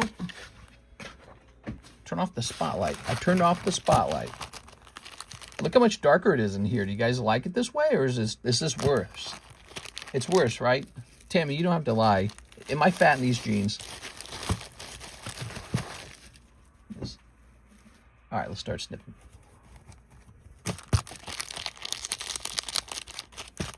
Guten Morgen. How was Vegas? It was pretty good. I enjoyed it. All right, snipping this. Las Vegas. It's better for you, mister. We're fine with it. Quick vodka Red Bull will cure the headache. You are? All right. Good. I told Karis I'd let her go to like Magic Mike's or something like that. I'd be like, you want to go to a guy strip club? You are? She was like, I don't know. Yeah, you ready? Oh, fire energy. She almost couldn't handle it. Like, we were out doing things for once. I think she was more used to just sort of being cooped up with me. And then all of a sudden we're like around people. And there's like stuff to do. And there's like buildings. And yeah. You are. Here's gold. What did you experiment with? To be honest, Vegas in 2026 is nothing like early 2010. I wouldn't call anything an experiment other than going to that strip club. That was about it. It was a pretty small building. And, whoa, look at Tammy. Well, Tammy, there was an Altart in that previous box, despite the fact that a Raikou had already been pulled. Pretty cool. That was about it. I'm pretty sure I've gambled before, haven't I? Yeah, I gambled in St. Louis on a slot machine already, so I already knew what that was like. You are? You got to plan the San Diego trip. Quip and you will fall in love. Team California. We are? Ooh. Here's gear. What if the opposite happens? What if I go there and I realize it's just sort of okay? Here's an interesting thing. I really have done kind of a bit of traveling recently, even though it's kind of sneaky and not that much of it. I got to Tennessee, I got to Dallas, right? That's pretty good. And now Las Vegas. That's pretty good. Ooh. So I've gotten 3 places under my belt in a very short period. We are. With the goal of trying to understand them better, you know, because we want to understand, where do we move? Where do we move? Y'all went to see some hers? We are. All right.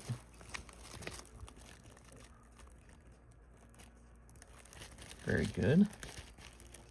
Washington. Nah, I don't think Washington's... It looks pretty. I'm just not convinced on it remaining a tax-free state. I don't think it will be. So then it's in the other group. It's in the group of regular taxes, which maybe there's a case for it then anyways. Come to Oregon. Tampa next. Come to the land of no tax. All right, you ready? Here's Alex Silva. He says 48 of the Yu-Gi-Ohs, 4 of the Soldier Returns, and 10 of the Legacy Collection. Wow. I think that means we're cracking open a new case of the Legacy Collection. Let's see if we can find the Soldier's Return. That's a really good set, by the way. This one right here. It bothers me all the time that we don't sell more of the Soldier's Return, because there is an awful lot of very expensive cards in that set. So it looks like I'll be standing up for this order. Let's see, 2 boxes. Oh, major headache. Oh, terrible. All right, let's go get this.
All right. A couple more of these.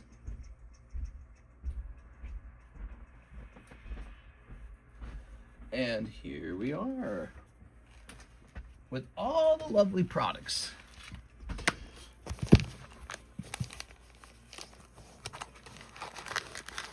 Three, 4. I bought my car there and bought it here also. I visited there once while it's a good city. I'm in Portland. Thanks for all the smoke. I don't think I've ever seen this big among 14 years of living in this state. Okay, so you haven't seen what? Mister, you are still dehydrated. No, I'm confident I'm not dehydrated. There's something about Wegovy that on the first day of it, I get a terrible headache every single time. Every single time. I've drank a lot of liquids. It's no coincidence that right after the injection, not right after, but like maybe 5 hours later, I'm getting the headache. Because that seems to be the pattern every single time. I don't know what causes the headache. Change in the digestion system, maybe? 4 of the Soldier's Returns. All right, let's see what we got here. Amo. That sounds like a Waymo. All right. Ooh, you know what was really cool? That guitar building they're making is super nice looking. They've got a lot of it done. Fanfrit. Shiva. Washington, Oregon is on fire right now. Look it up. I did see that. Yeah, there's a forest fire going on. Didn't like a helicopter crash into another helicopter recently as well? Was that related to that fire? Or was that a different crash? Selkie. Maya's kind of cute. Okay, here's Selkie. And last but not least, here's Kate Sith. All right. So no luck in the Soldier's Return. Those were some pretty standard packs there. We're looking for Cloud. There's like 3 different Clouds. We're looking for Sephiroth. I think there's 2 Sephiroths. And then we're looking for Tifa. The Tifa on the, you know, the box covers, the good Tifa. Can I keep all the cards if I ship early? Okay, so you're not the only one who has requested that, and it gets requested a bit. Let me think about the response for a second here. Like I'm AI trying to think about a response. So last time we talked about it, I said, even if we agreed to sort of like you can ship all your bulk stuff, it would create a scenario where it's like now every time somebody wants to ship, they're going to ask for bulk. And then every label is going to be heavier. So I will agree to ship your bulk out if you would like to make the label a $25 label. So if you would do $25 for shipping, we'll hold all of your bulk and ship it with the rest of your cards. Mr. Washington in Oregon is on fire right now. Look it up. Rare pack, to be honest. Rare pack, to be honest. So we define a pack as rare if the pack itself costs around $30.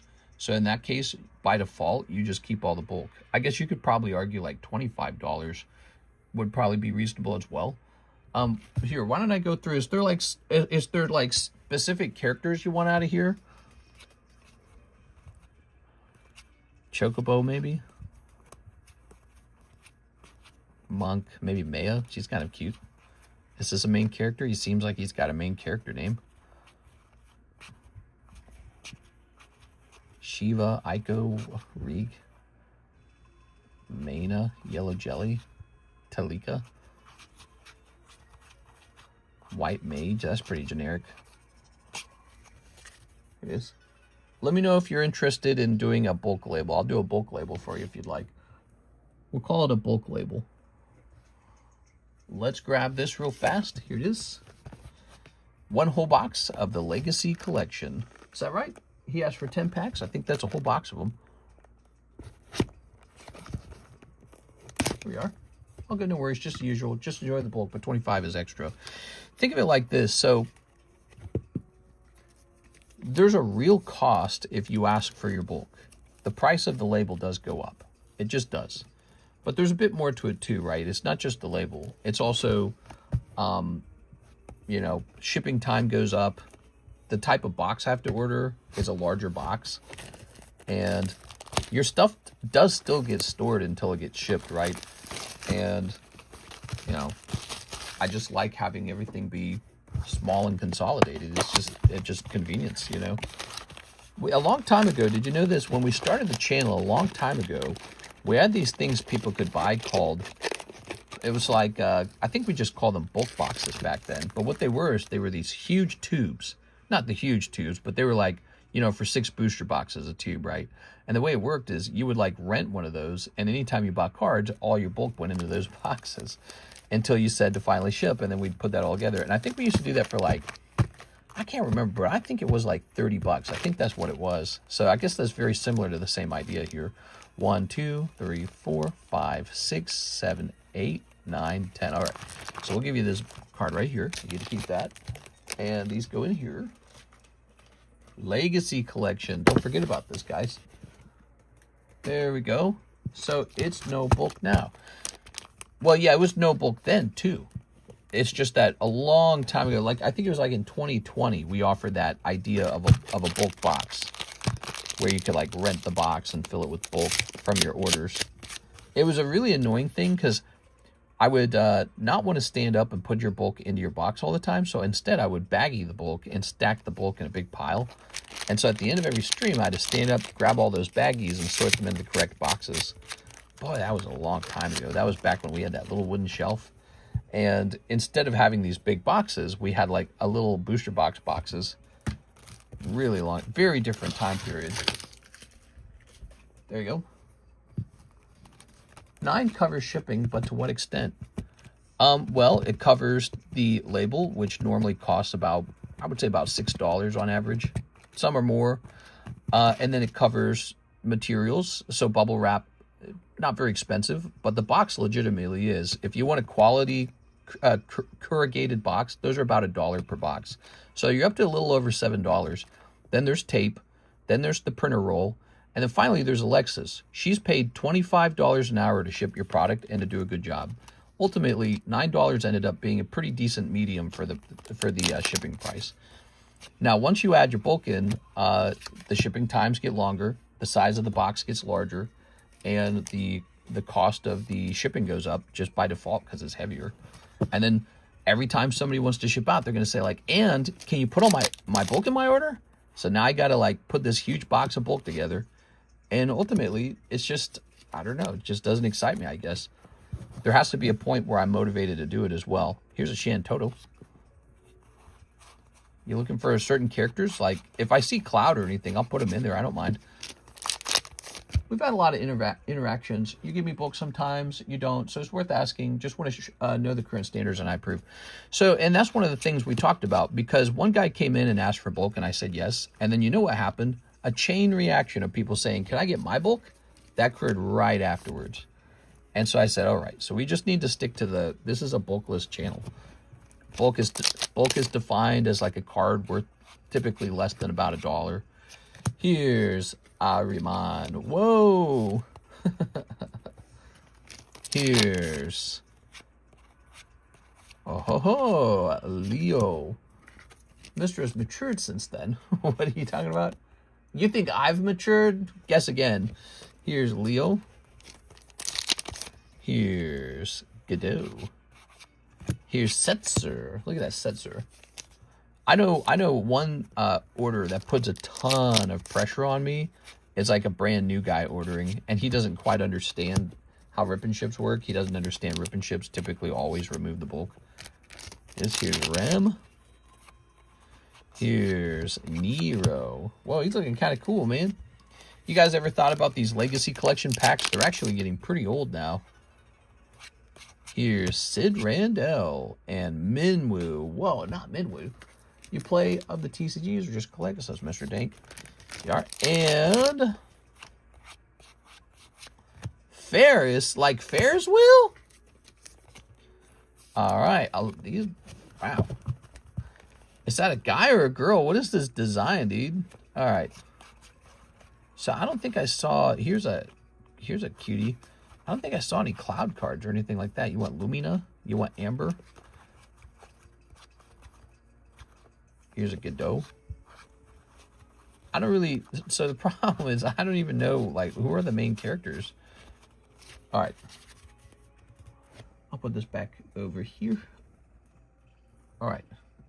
So we can do that. We can pick out a couple of the main characters for you. That doesn't affect shipping out all that much. You just tell me, you know, if you like Squall, you say, hey, give me that Squall. There you go. All right. Now, time for them Yu-Gi-Ohs. Oh, yes. Yu-Gi-Oh time, baby.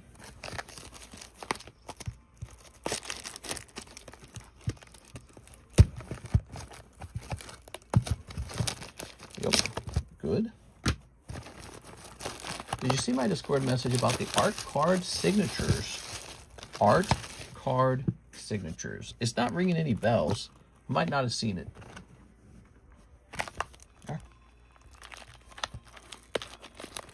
Can I just peel this? That'd be nice. Oh my gosh. All right. Scissors it is. Getting them scissors out. There we go.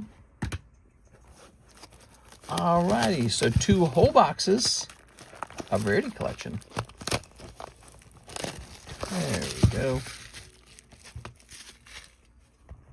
Wow, that's a lot of Rarity Collection.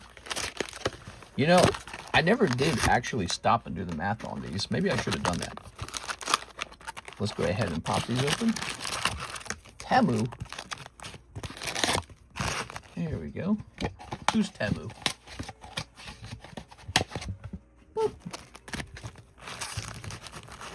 Oops. Speaking of Temu, let's go get some of those KU cards, baby. I think I saw a video showing off the new Naruto cards. There we are. The last Spider-Man pack you opened had a gold stamped art card, Gwen Stacy. Really? Was it good?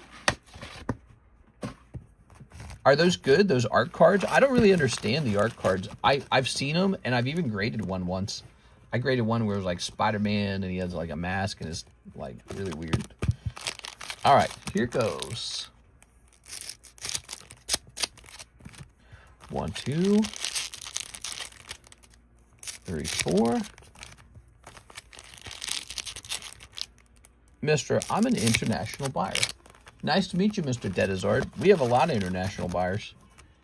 Want to order shipping soon. I have a few bags. So, he says, so would that be the top $80 price? A lot of shipments are just $40, but we can look into it. You said you had a lot of bags. Is that what you said? I have a few bags. It's possible if you have enough stuff that, yes, we'll need two $40 boxes to ship you out. That's how that would work, basically. You would be ordering two $40 boxes, and together that's 80. Let me throw this away. You could tell me what the name of the order is, and then we can start looking into it. All right, we got Kashtira Fenrir. Here's a cold round. You can get multiple hits per pack. Please sleeve all cards. You're telling me to sleeve all cards. Here's Kashtira Unicorn. Okay, there we go.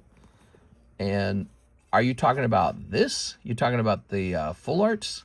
I mean, I'll do this maybe. We split it in half. I'll pay for it.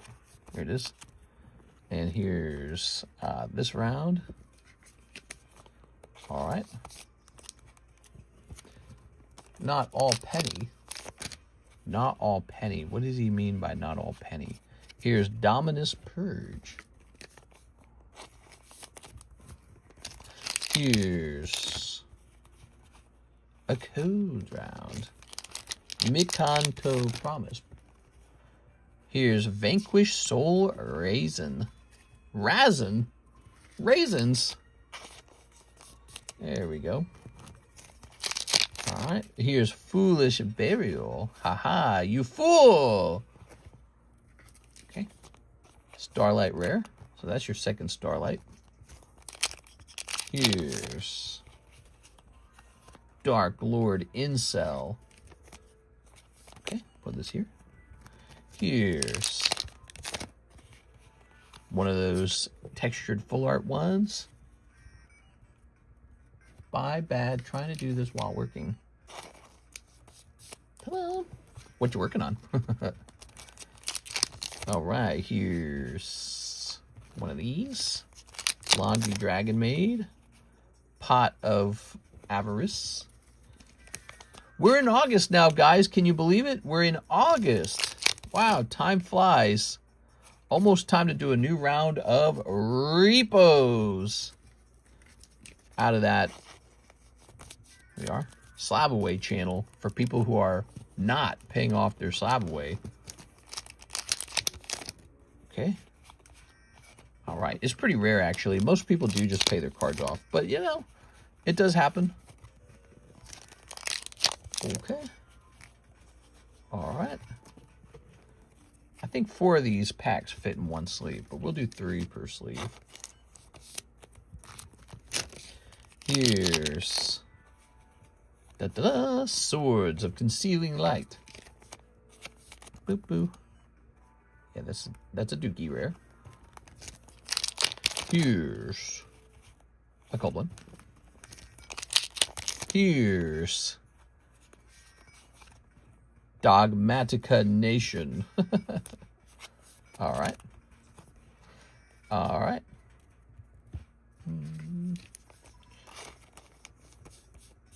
Just seemed like you didn't know they can have gold stamp signatures on them. On the Magic cards. Well, I've seen the gold stamps. I just never knew if they were valuable. I knew about the, I knew about the stamps. But I just didn't know if that meant anything. Like, do people care who that artist is? Is it the person who drew the artwork? Is that who it is? Called by the grave. Oh, damn. He's been called by the grave. He's been kissed by a rose on the grave. All right, here we are. I had a guy reach out to me on Discord while I was in Las Vegas. And you know what he said? He said, hey, Mr. TCC, I want to ship out my cards now. It's been a while. And I said, oh, okay. And, whoa, here we go. A Red Eyes Black Dragon. Whoa, whoa, whoa, whoa, whoa. Is that valuable? That one's got to be valuable, right? Is that how that works? He's a popular, you know, old card. That's like an old card reprint. You are? It's the artist signature, so some go for more. Oh. What a blessing. Look at that Terraria music playing, man. It's sounding really good right now. I think the music's really important for the game to be fun to play. Trap, dust, shoot. Okay, solid pull, says Mr. AOG.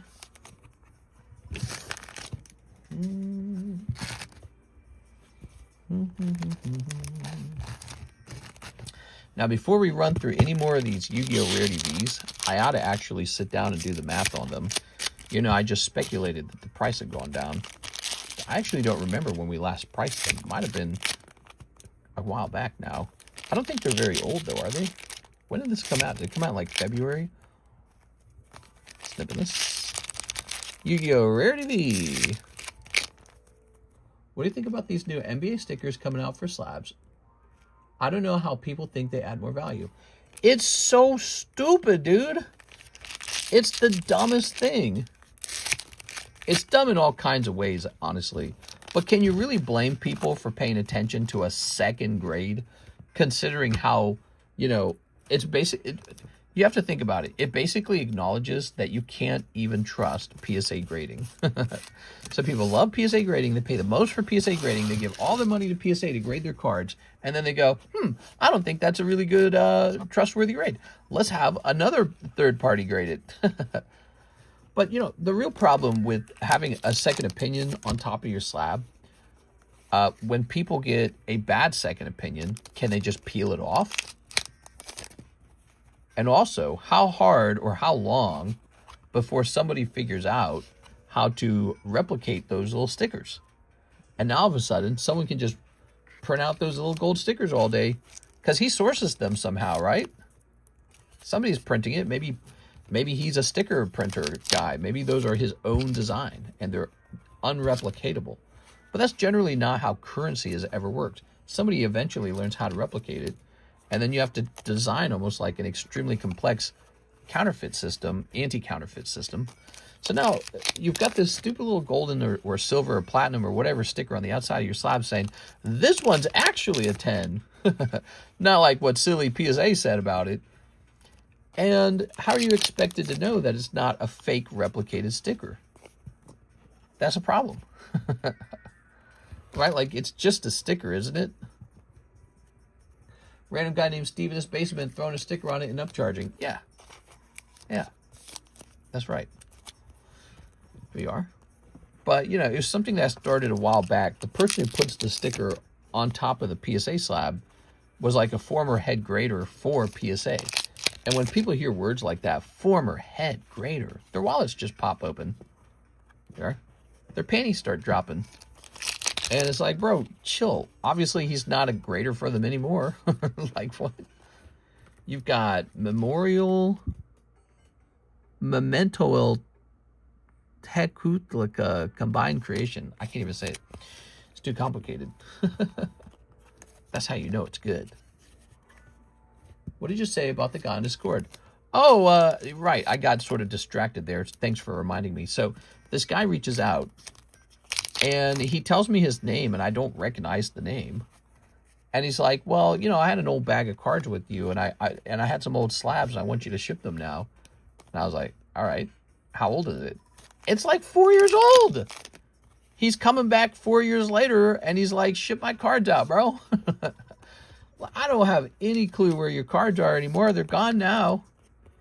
But it was kind of annoying, because he actually used AI. He took this like really obvious AI copy paste, and he's like, well, you better create a quota of all the cards that belong to me and send it to me. And he said something like, to the effect of, you know, I'll report this to the proper authorities. And, bro, you didn't ship for 4 years. What am I supposed to do? Just indefinitely hold your stuff? That's what happened. You did not pay for your goods. You must pay to ship them. And you get an unbelievably generous, like, 1 year to ship. And if you just contact me and tell me you need more time, that's fine too. We can figure that part out. These are abandoned cards. But anyway, so he was fighting back on that a little bit. And it's like, all I could think in my head when he reached out, and those cards, by the way, are long gone. I know they're gone. Because I didn't recognize his name. That's a good sign that they're very long gone. But so, anyways, just the fact that he's trying to, like, pressure me into it for not having stored his cards for 4 years, and the fact that you just know he's contacting now, because he probably one day he looked up Pokemon card prices and he said, oh, I used to have one of those with that one guy. Oh, I better go collect those now. It's like, bro, how did you just casually forget for 4 years about your cards and now I owe them to you? Like, come on, dude. We tried to hold people's cards for them for a while, especially if they're valuable, which I don't actually know if his were. But he showed me one that it got like TCC graded into a 7, and I was thinking, I bet when that was considered abandoned, it was worth maybe at best $60. You ready? Delicate. Ooh, here you go. Overframe. Finally, this is what people open for us, the Overframe. Kurikara Divine Carnate. Is this the Chase? I don't remember what the Chase card in this set is anymore. All right. Is it your lucky day, Mr. Alex? Tell us all about it. You probably know more about this set than I do. So all these cards, guys, and we're just after this Overframe, to be honest. That's why it's a little bit funny when he asked me to sleeve all these. But no, I get it. Some of these have a little, you know, middle of the pack kind of value. Charge them extra for the market value boost. Very good, says AOG. Yeah, I think that was one of the top cards, if I can recall. I looked it up when the set came out, and it was something that looked like that. Okay, here's a holo. Great pull. About 190. Nice. Well, so definitely making your money back on those Yu-Gi-Ohs, man. Very cool. Okay. All right. He remembers the giveaway he won 4 years ago. A lot happens in 4 years. Expecting people to hold your stuff for 4 years, no communication as well.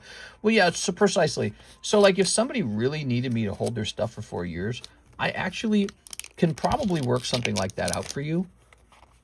I could probably find a place in my home and we'll just stack it there. Maybe you could tip me $25 for 4 years of storage or something. You know, it's something simple. But what really happened was he abandoned them. And now, probably 4 years later, the price of the cards had gone up. And he's thinking, hey, wait a second. Those are mine. Now I want them. 4 years later, he's going, oh, now I want those. Those are pricey now. And anyways, he was giving me some AI lip. Some AI sass, dude. You could hear the way he was talking was directly lifted off of, you know, like ChatGPT or something. All right, well, I'm going to need you to create a concise list of all cards that were mine.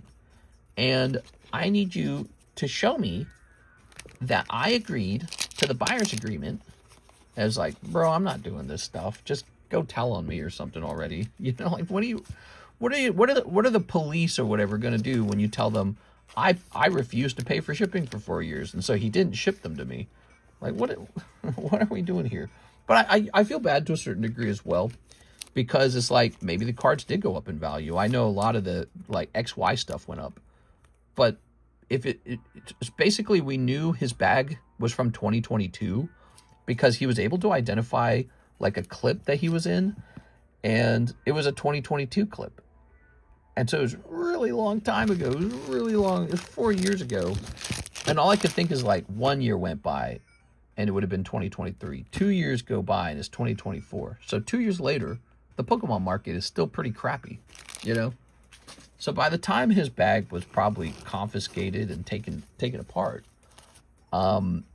his cards probably weren't even worth that much at that point, you know? And so if I do that, if I disassemble a bag and I get rid of it, because you clearly abandoned it, as per our policy, you may not abandon your cards. They may be donated at my discretion, typically based off of how not valuable I find them. So, you know, if you have a really valuable bag, we'll hold it longer. Here we are. But if you don't have a very valuable bag, it's going bye-bye. It's going bye-bye, back to bed. All right, what's this? We got all this beautiful, beautiful Yu-Gi-Oh bulk. We got some not so amazing holos out of the Soldier's Return. So I'm sorry that that was not a profitable round. And then we got these really lovely legendary collection. We got Ferris full art and Ariman full art. Was there one more? No. So those were your 2 full arts. So I feel like your Final Fantasy rounds weren't super crazy, but your Yu-Gi-Oh round appears to be pretty decent. Huh? A little trade-off there. All right. Maybe you should reach out to see if you wanted them. Yeah, I've heard people say that before. Basically, I'm not going to spend my time reaching out to you guys about your cards. You know I have them. You know they're over here. Just ship them. And that's it. That's it. I put you in a bucket if you don't ship, and your stuff sits there for years. And if you don't ship after a long time, it's abandoned. So that's the way it's going to be. And so what that means on your side, you're responsible for shipping out your cards. And that's it. And it's always probably going to be that way. And I'm pretty sure that's exactly how the other card companies do it. It's like, yeah, of course you're responsible for shipping it out. Here it is. Okay. What happens is all these years ago, he abandons a bag that probably doesn't have all that much value to it. And then years go by and the Pokemon card market, surprise, it goes way up. And he goes, well, now I want them. Like, who forgets that? Okay, let's say you open cards with me and you pull whatever the big thing is right now. You pull the new Rayquaza. Are you going to forget to ship the Rayquaza? No, you're going to ship it right away. You're not forgetting that. People forget the ones they don't like. That's what actually is going on. They don't care for it. It's not a big deal to them. And so they go, I'm not spending money shipping that. He can just keep storing it. It's like, I'm not storing it forever, though. All right, here goes. So, Mr. Alex. But, yeah, it was a bit annoying because it was just the language he was using was so clearly lifted off of, like, ChatGPT. It was, like, too corporate. It's like corporate speak. You know what I'm talking about? I feel like I'm talking to a robot, you know? Does the website include shipping? Yes, there's an option for shipping. If you wish, you can also do custom order. That allows you to just send $9.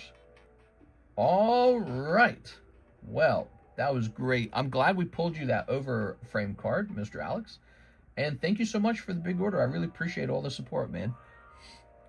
Just got my first pending order in all these years. No, not the curse of the pending order.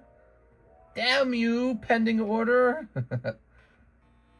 Let's log into PayPal. Let's see how much money I have left. If I have any money left. Oh, I bought a card off of eBay today. I bought a holographic Cloyster for like $116 or something like that. And I don't know why it was so cheap. Like, why do people do that? They're like, oh, I don't even want that one. Here, you can just have it for free almost. Like, oh, thanks. All right, let's see what we got going on here. Sounds like we might be shipping out. Oh, right, we have the shipment for Joseph Smith. So we were working on that label. How's the pack split coming along, says Dedizard. Yeah, you asked that, and so did our friend, Mr. Ki-Hyun Ro. Let's take a quick look. Here we are. So we have the Cosmic Eclipse pack on the left and the Rocket pack on the right. Let's take a quick look at how many are in the cheap split. That would be the Cosmic. We got 5 people in Cosmic. Okay. And then how about the Rocket pack? Are you watching, Mr. Ki-Hyun Ro? Let's see. Ah, here it is. Wow. About 6 people in the Rocket pack. So those have pretty good progress on both of them. They're both halfway done. Good progress. Is my order covered on shipping? I believe I sent for it. Oh, you're asking, did I already pay for shipping? Let me double check. My bad, dude. Oh, no, you did not send for shipping. So to ship out, you would need to choose $9 shipping. I just want to make sure. I anticipate ordering more, so I'd like to hold off on shipping. Perfect. I'll put you into the AL box. All right, so let's go find the AL box. Looks like we could use a new AL. Oh, wait. Aha, we got the AL box with plenty of room in it. Yeah, like we got some abandoned bags here. Look at this. Here's a Alondra Gutierrez from 325. And it was due on 326. And what he had in it is just a couple of cards. And so I can let him keep getting older and older, or I can take it and just, you know, flush it down the toilet a little bit. Just dissect it. All right, Mr. Alex, thank you so much. Hey, what's up, Mr. JM Life? How long is the queue? It's not empty. There's a couple people in there, I think.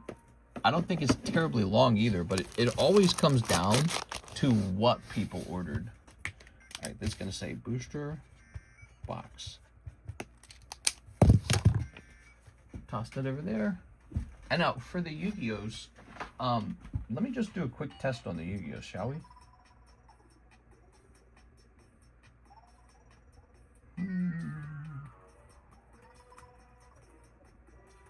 Oh yeah, the Yu-Gi-Ohs are perfectly fine.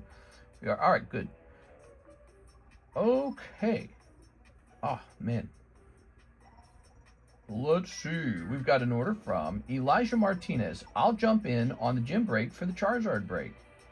Okay, you got it. Mr. Elijah Martinez running a gym break. Is Elijah watching?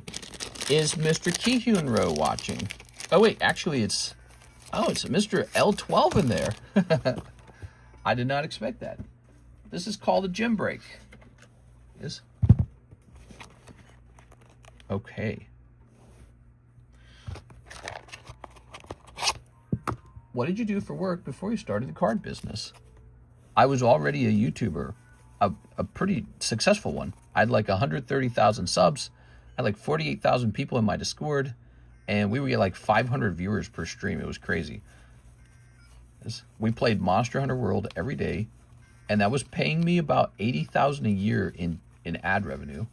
So it was about 80,000 a year in ad revenue, and we made like a ton of videos, and it was just doing really well. All right, so Mr. L12 is right here, and I suspect Elijah needs a new card, right? Is that what's going on here? I think so. All right, read chat. He was a stripper. No, mister, I want to go into the Charizard break. Oh. I'll jump in on that gym break for the Charizard break. Oh, okay. We can do that for you. Well, nobody's currently in that, but we could probably set something like that up. Watch this. So we'll say gym break. 1, 2, 1/2, $30. And on number 1, we could put Mr. Elijah Martinez.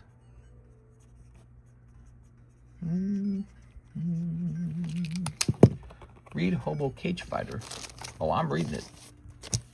So we got a gym break for the Charizard. 1 spot of it, which will bring it up to 18. That's nice. 18. Here's a Joseph Smith who wants 1 pack of Storm Esmeralda. What is the time at your place, mister? It's currently 4:30 a.m.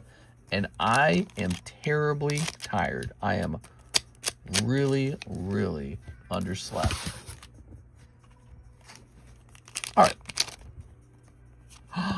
You did it! You pulled the cute little Growlithe. All right. Definitely worth it in the end. Look at that, guys. Adorbs. Grabbing a bag. There we go. Very nice. Hello, Mr. in chat. Are you moving to Las Vegas? That's a possibility. I'd say it ranks pretty high, actually. The other one that ranks pretty high would probably be Tennessee, where you can go over there and be like, well, shucks. There we go. Tennessee is actually pretty close to me, and it's a no-tax state. Should have already moved there, to be honest. Should already have moved there. All right, so Joseph is going to go up here, because that's where we used to store you. That's where you currently are, in fact. Haven't been on a stream in months. What are the breaks? Well, we got one of these, and we got one of those. got a couple of these. I got to touch a stripper's boobies at Vegas. What do you think, Mr. LaFlame? Are you from Tennessee? Because you're the only 10 I see. Oh, freak, my bad, mister. We have Mr. Roki Hyun. 1 sublist on the Gym Heroes pack split. 1 box of Storm Emeralda. Also, let me know status on pack split so I can fill either one of them. All right. Let's grab this. Very good. Oh, yeah. What stays in Vegas, or what happens in Vegas, gets immediately talked about in stream. Okay, let's go ahead and complete this. It was like a movie, bro. Here's this. And here's this. Boop. So we'll set that there. And we'll set these here. Are you ready? Good luck. So both players will get a card, but the player who pulls the stronger Pokemons will get the bigger card. That's how it's working. All right. It's like a little auto competition. Ooh, Tyranitar pops out, and Lugia beats Tyranitar. Roki Hyun, round 1. Here's Poliwag. Oh no. And Chen Pao. Roki Hyun sweeps. That was pretty easy. All right, congratulations. Sorry, Sergio. Sergio, this will increase your misses by 1. Put you in your place. You up to 8 out of 5. And Roki Hyun goes up by 1. So you are doing better than break even now. You're 1 ahead. All right. Pokemon cards are a cold mistress sometimes.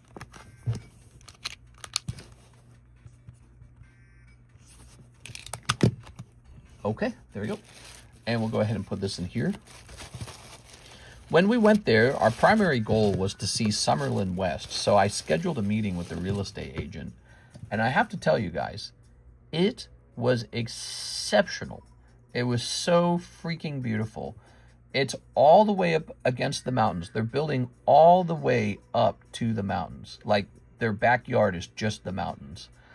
And not to mention, when you drive all the way up there, it's the whole thing's an uphill drive. It's not at a very steep gradient, but it's this long uphill drive. And by the time you get up there, it feels almost 10 degrees cooler than the Las Vegas Strip. Imagine that. You go up there, it's a more reasonable heat, and it's just absolutely gorgeous. Very, very, very good. 1 box of Storm Emeralda. Oh, that's me bumping the camera with the box. Here we are. All right, here we go. So you had good luck here. Let's see if you have good luck in the box. 1 Rayquaza. Tossing this. Oh.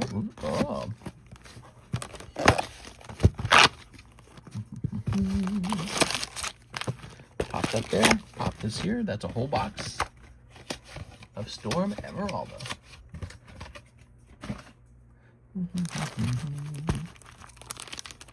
How much am I charging for one of these? I need to know my own prices.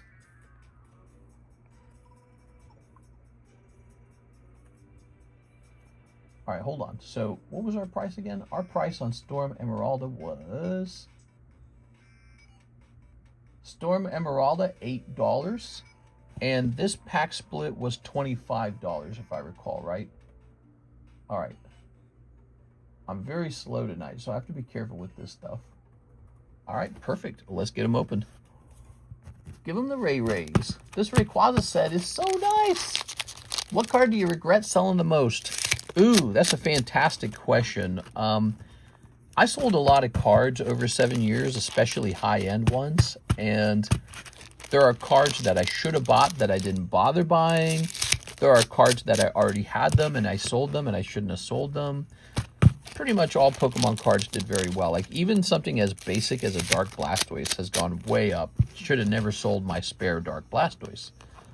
When it comes to worst decisions ever, There was a card that I sold for 3,000, which I thought was good money, just before the explosion, and it was Crystal Guardians Blastoise Delta Species. I don't know why, but I just really regret that one. I really kind of liked that card, and he's probably one of the best Blastoises out there. And I guess I'm not a Blastoise fan, though, so I kind of just went through with it. I kind of went through with the sale. I thought it was a lot of money, and it was not. It's probably like a $40,000, $50,000 card now. Sold it for just $3,000. It's just terrible. Another one, the Legendary Collection Gengar. I had a chance to buy that for like $10,000 in the past, and I thought $10,000 was too high. I thought that was a ridiculous price compared to the other things you could buy at the time. And keep in mind, at the time, Gengar had not exploded in price yet, so he hadn't proven himself as, you know, top 3 most desirable Pokemon. Oops, bumping that camera again. So I had the ability and the money and the opportunity to buy a Legendary Collection Gengar, but instead I just kind of opted for the Charizard, and I said, we'll worry about the Gengar later. I said, oh, there'll be a cheaper one later, and there really wasn't.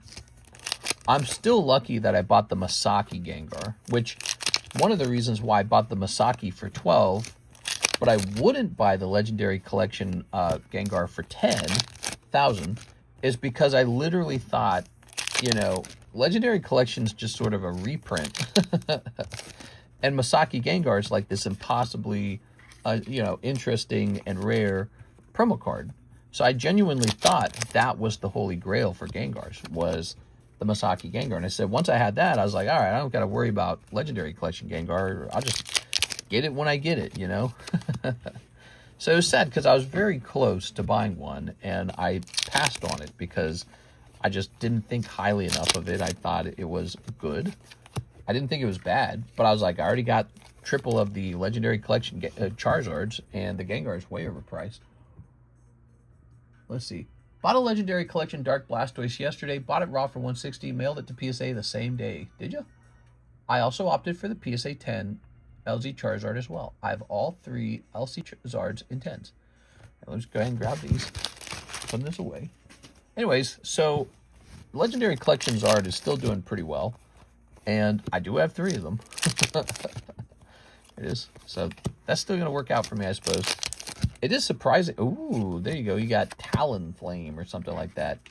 It is surprising how well Gengar's doing these days, isn't it? You guys, did you guys see what was the set? A recent, was it? It wasn't Plasma Storm. What's the name of the set? There's a recent Gengar just sold. I think it was Stormfront Gengar, and it was a PSA 10 Reverse Hollow Stormfront Gengar, and I think it went for like $143,000 or something like that.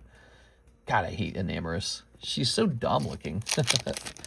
Some of these Pokemon designs, man, I don't know about that. I don't know about these Pokemon designs. All right, let's see. Cold. I bet we got no tags in this stream. I forgot about that. The stream lacks tags because this app is not inputting the tags automatically. All right. Cold. Cold. All right, so unless you have another full art in the box, which I suppose is possible. Didn't we see that earlier? Wow, look at that AR Kyogre. This set's great. Approved. All right. Mr. Goatman, I see you have the Top Sun Charizard artwork. Have you thought about collecting the Poker Charizard as well? He's so much cheaper. It seems like if he were to ever get more expensive, you will really benefit from him jumping up in price. Here's Malamar. I wish I had more Legendary Collection. That's amazing. It's very pretty. You're not wrong. It's very pretty. One of my recent moves that was really a clever move was I saw the Legendary Collection Psyduck PSA 10, and I think it was only, what was it, like $8,000 or something, and I rushed out and I bought it. And he then sells for like $20,000 not that long after, like maybe like 2 or 3 months later, he sells for $20,000. The guy who sold it must have been kicking himself. Here's Azurill. All right, so here we have a box. That's for you, Mr. Roki Hyun. I like the Azurill. I like the Kyogre. I don't know about this Pokemon. The Kyogre. Honestly, this is what I'm more expecting of. This is what I'm more excited about than the anniversary set. Okay, let's see. So we're gonna grab this over here. I think we're gonna have fun with the 30th anniversary set, but it does feel a little overhyped, and it makes you wonder if it's gonna be way overpriced as a result. How much do Charizard Poker 10s go for? I think they're probably listed around 5,000 right now. We are. PSA 10 Poker playing Charizard. All right. Sort by highest. Oh man, I'm feeling really terrible right now. It's just too bad, huh? Streaming the stream requires like good vitality. You have to have like stamina. So here's a green Zard for 2.5. That's not bad. Oh, look, ironically, or not, maybe the word is coincidentally, here's the Top Sun card, and then here is green Charizard. I feel better soon. I'm thinking about it. I'm thinking I might try that. I might have to try some of this feel better. So here we have Mr. Rokihyun, and he says 5 spots, the rest of the 5 spots on Cosmic. Please give me Lily's Full Force. I'm going to give you a Lily's Full Force. Yeah. Okay. He says the last 5 spots. 1, 2, 3, 4, 5. Okay. Dang, might have to buy them while they're still semi-cheap. You know, that's what I've been telling people. I've been telling people, hey, you know, these Charizards are still pretty surprisingly affordable for a Charizard from like 1996, 1998. Flip that around. So I've just been teaching people about it and teaching people about it and teaching people about it, making people more aware. All right, we got 1, 2, 3, 4, 5. Ryan, Joshua, Rokihyun, Beatrice, Rokihyun. And these 5 cards belong to Rokihyun. All right. Here goes.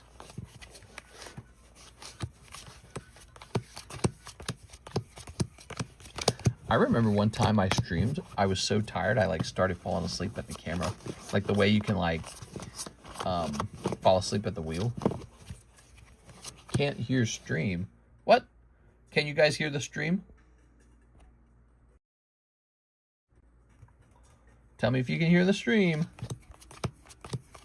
He says skull issue, okay. Whoa, Russ was ready with the number already. You're going a little too fast there, man.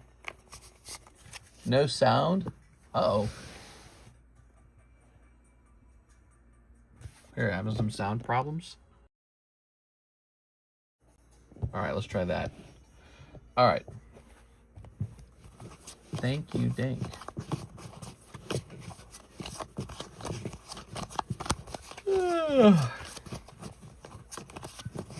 Okay, okay. Go ahead and give me a number to split the deck.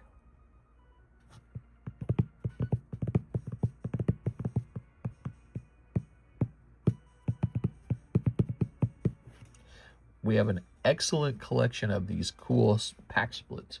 Very unique. Russ still says 7. 1, 2, 3, 4, 5, 6, 7. There it goes. 6, 7, 6, 7.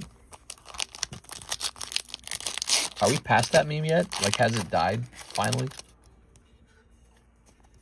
Boop. Okay.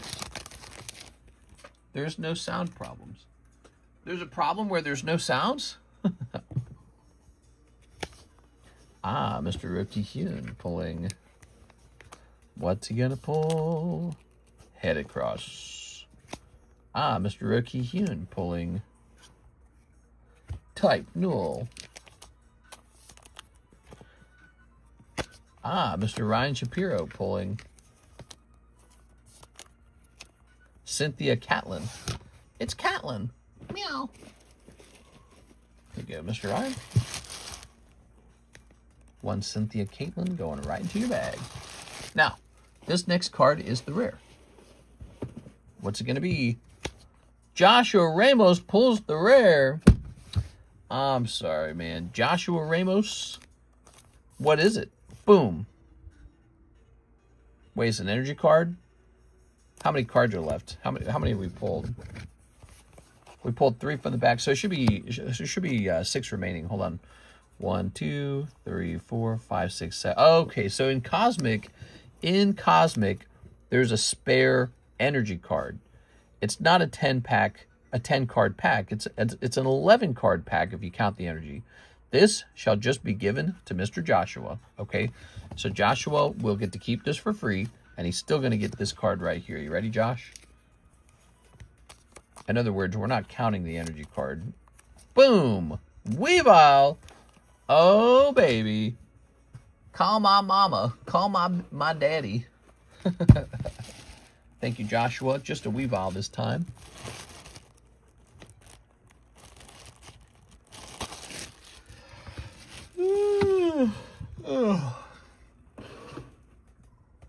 Here's... Okay, so this is the reverse holo. And it's going to you, Mr. Roki Hyun. Let's see what you pulled. You ready? I'm going to flip it around early this time. You like that? Boop, boop, boop, boop, boop, boop, boop. Oh, it's so cute. Spheal. So you get the reverse holo. You're kind of the winner then. You know, because I don't think that the Weavile non-holo is very good. So you get the Spheal. You're the winner. Here's Roki Hyun on the next card, which shall be Cosmog. Okay. And Beatrice Moniz, which shall be Helioptile.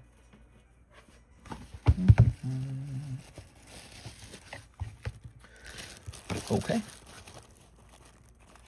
Very good. I got to get me wrapped up and wrapped up into bed, guys. I got to get some sleep tonight so badly. So behind on sleep right now.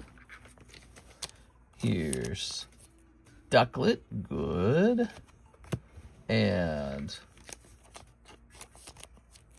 Woobat and Roki Hyun.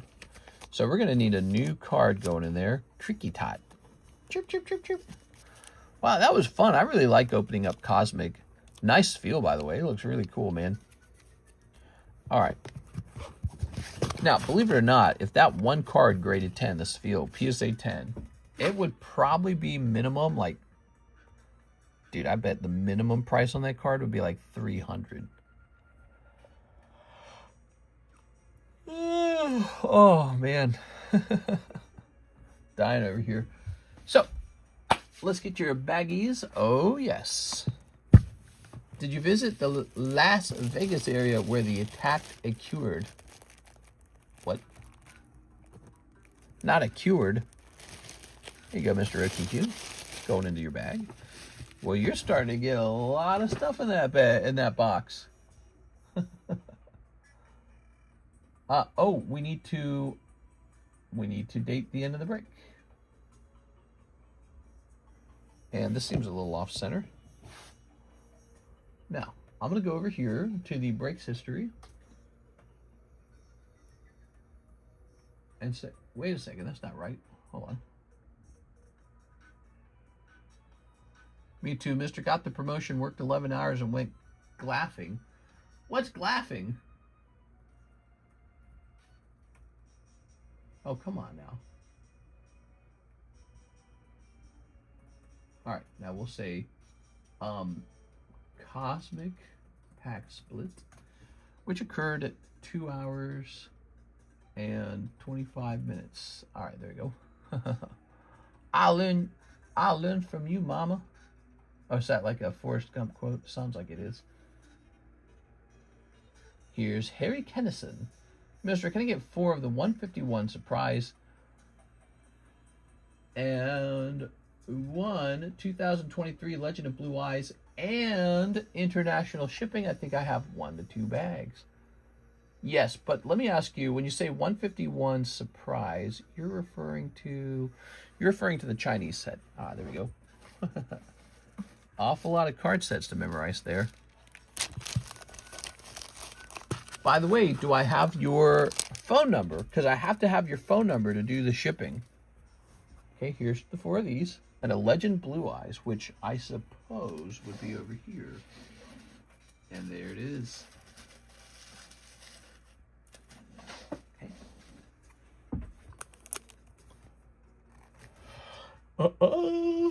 All right.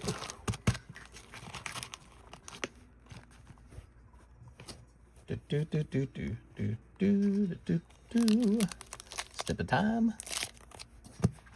Snipping time. Snipping all the cards up. Heavy Kennison. It's Harry here. Harry, do you have slabs? My necka hurts. Here's Dragonis.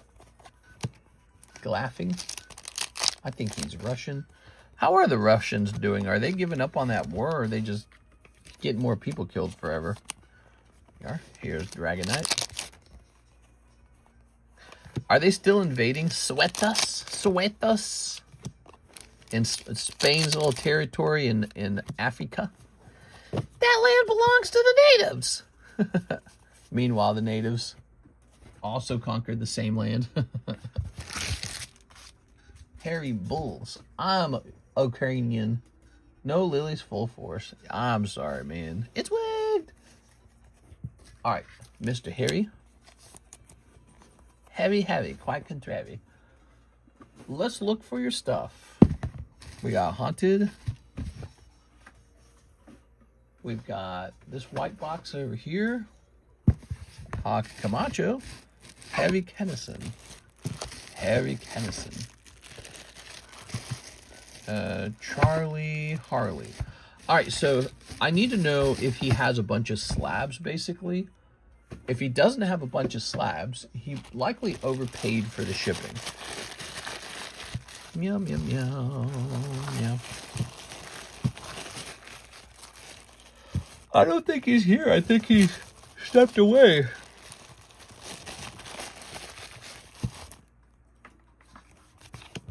I can't really make the label yet until I confirm the slabs. And we need that phone number too. Unless it's already in our system. No slabs? Perfect. That part's done. So now you're owed 40 bucks. And so my next question would be is, do we have your phone number? Let's see, Mr. Heavy.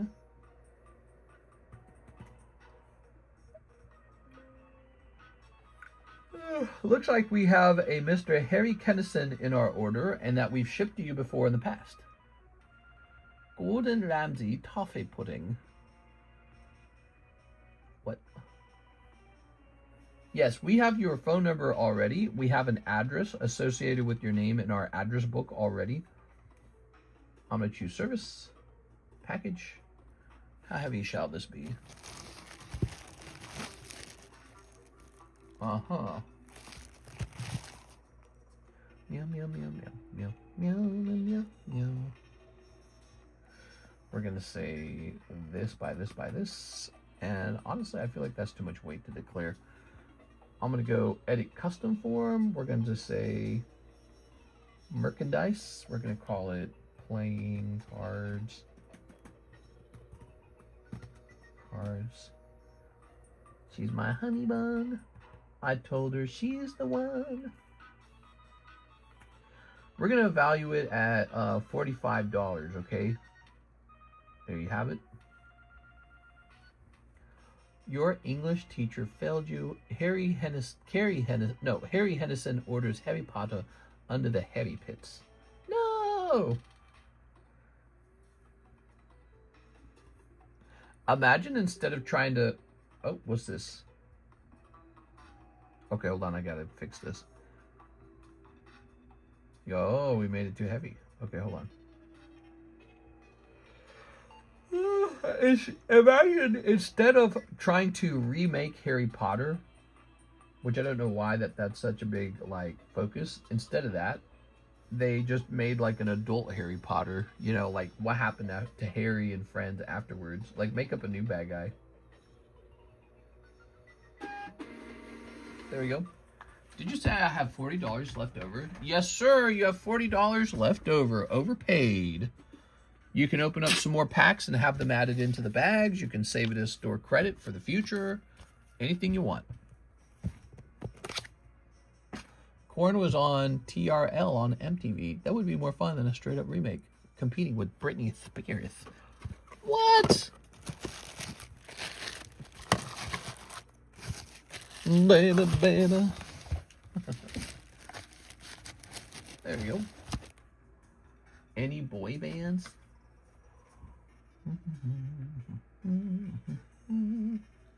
Can I use it for the Magic Spider-Man pack? You want a Spider-Man pook? Here you go, Spider-Man. Every now and then I get a little bit lonely. All right, one Spider-Man. Here we are. Ready? I should have looked at the price to make sure it wasn't like 45. Let's see. Here's Mysterio's Phantasm, Hot Dog Carrot, Romantic Rendezvous, Merciless Enforcer, Web Up, Spider-Man India. Dunga dunga dunga. Oh, I'm shy. Okay, that's mean to me.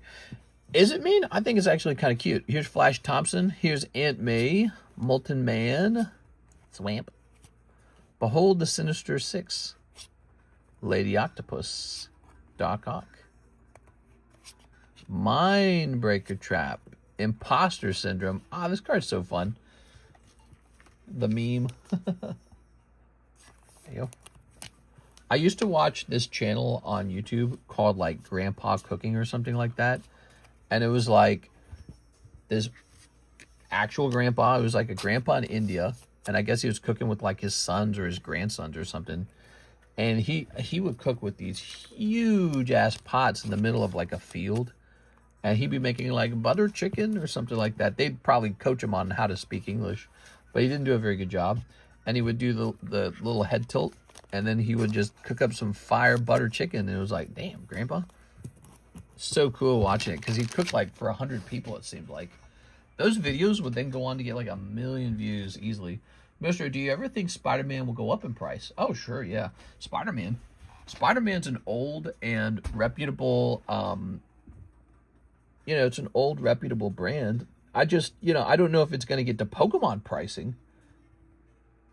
How's it going to beat Gengar? You tell me. There's an increasingly large number of brands out there, and they're all competing for your attention, and they're all now printing cards. You realize how much cardflation that is? Like, it used to be that you just had to be concerned that Pokemon was printing too much cards. But now everybody wants to dip their thumb in the pie, and when that starts to happen, now it's not just, Pokemon's reprinting this chase card. Now it's, Magic is reprinting. Yu-Gi-Oh's reprinting. All the big companies reprint. And then even the little companies like Weiss Schwarz start to reprint.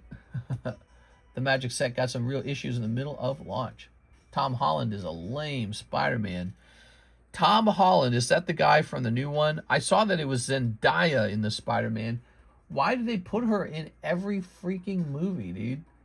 I took Karis to Vegas. We were tempted to go watch a movie, right?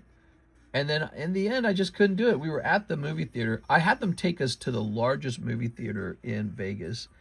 It was called like the Brennan or something like that. And it was in one of those big casinos. And we're standing there, and we could pay for tickets. And I was like, get me out of here. So we ended up not watching any movies. I just couldn't do it. William Wafter, he says, one spot trade break, please. You got it, William Wafter. Zendaya's not even that hot. Okay, here you go. They just put her in everything. Are there no other female actors who deserve to have a chance to become famous? It's crazy. It is. All right.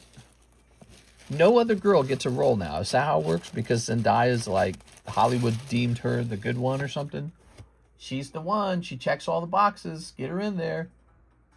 Jesus, dude. All right, what's next? Next up, Alex Silva. Sorry for the long wait there, Mr. Alex. He needs... Oh, wait. No. We already did that one. Hold on. Sorry about that. I'm shouting out names that have already been serviced.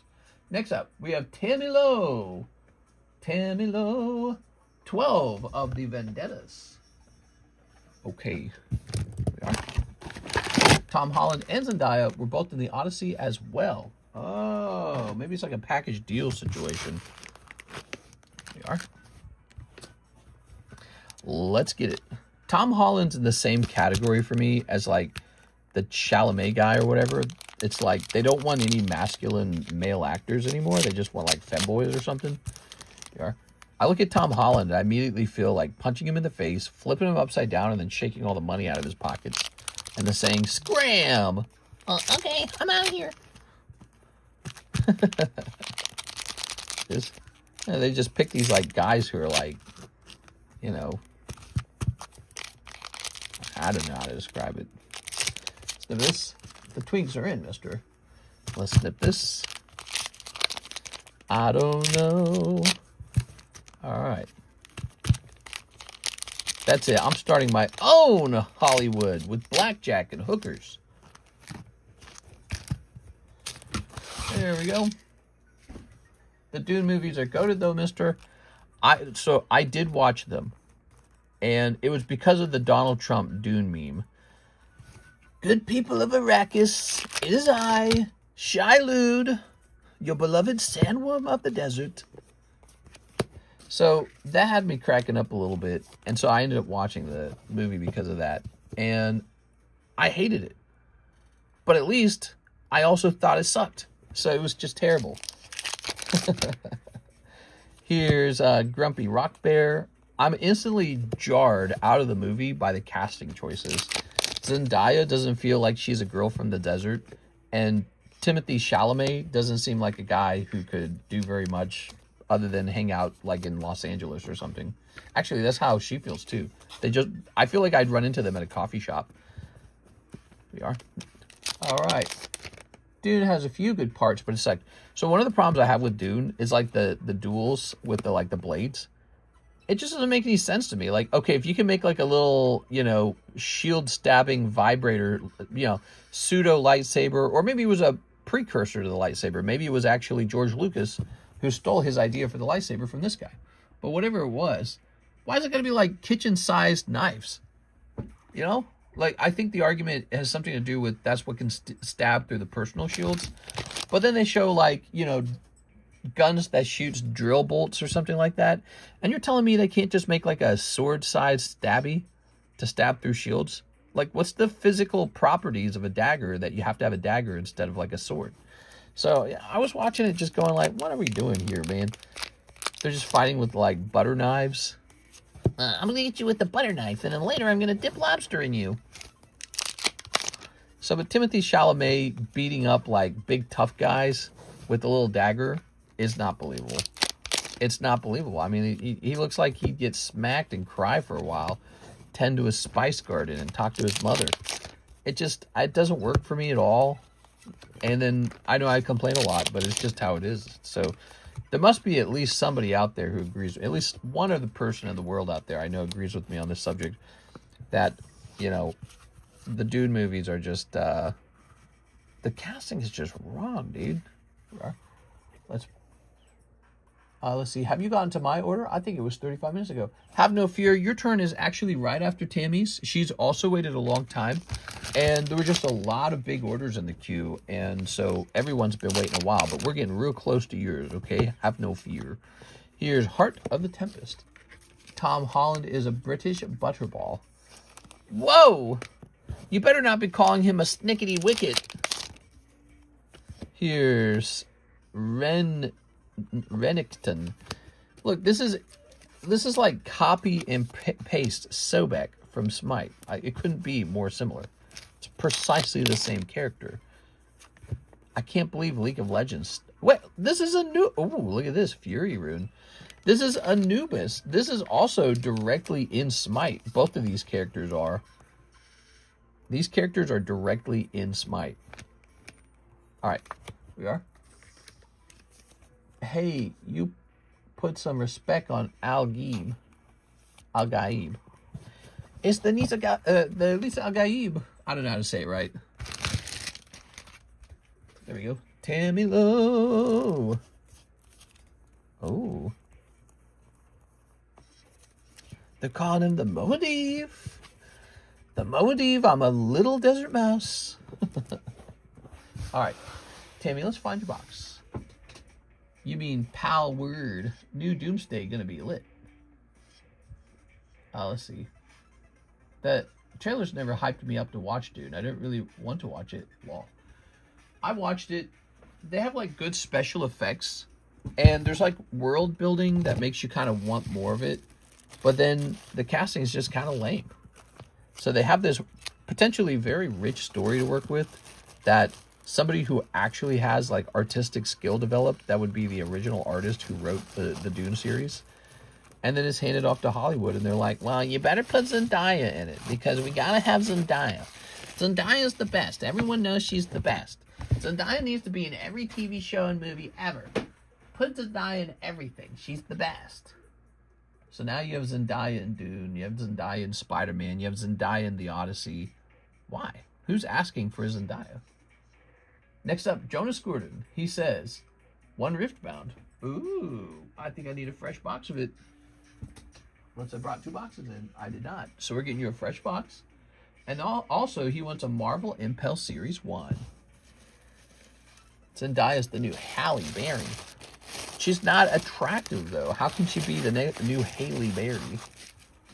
I think they want her to be the new Halle Berry, but I think they just kind of force you to look at her in all the movies. Like, oh my God, dude. All right, I'll be right back. I'm going to go get some drink.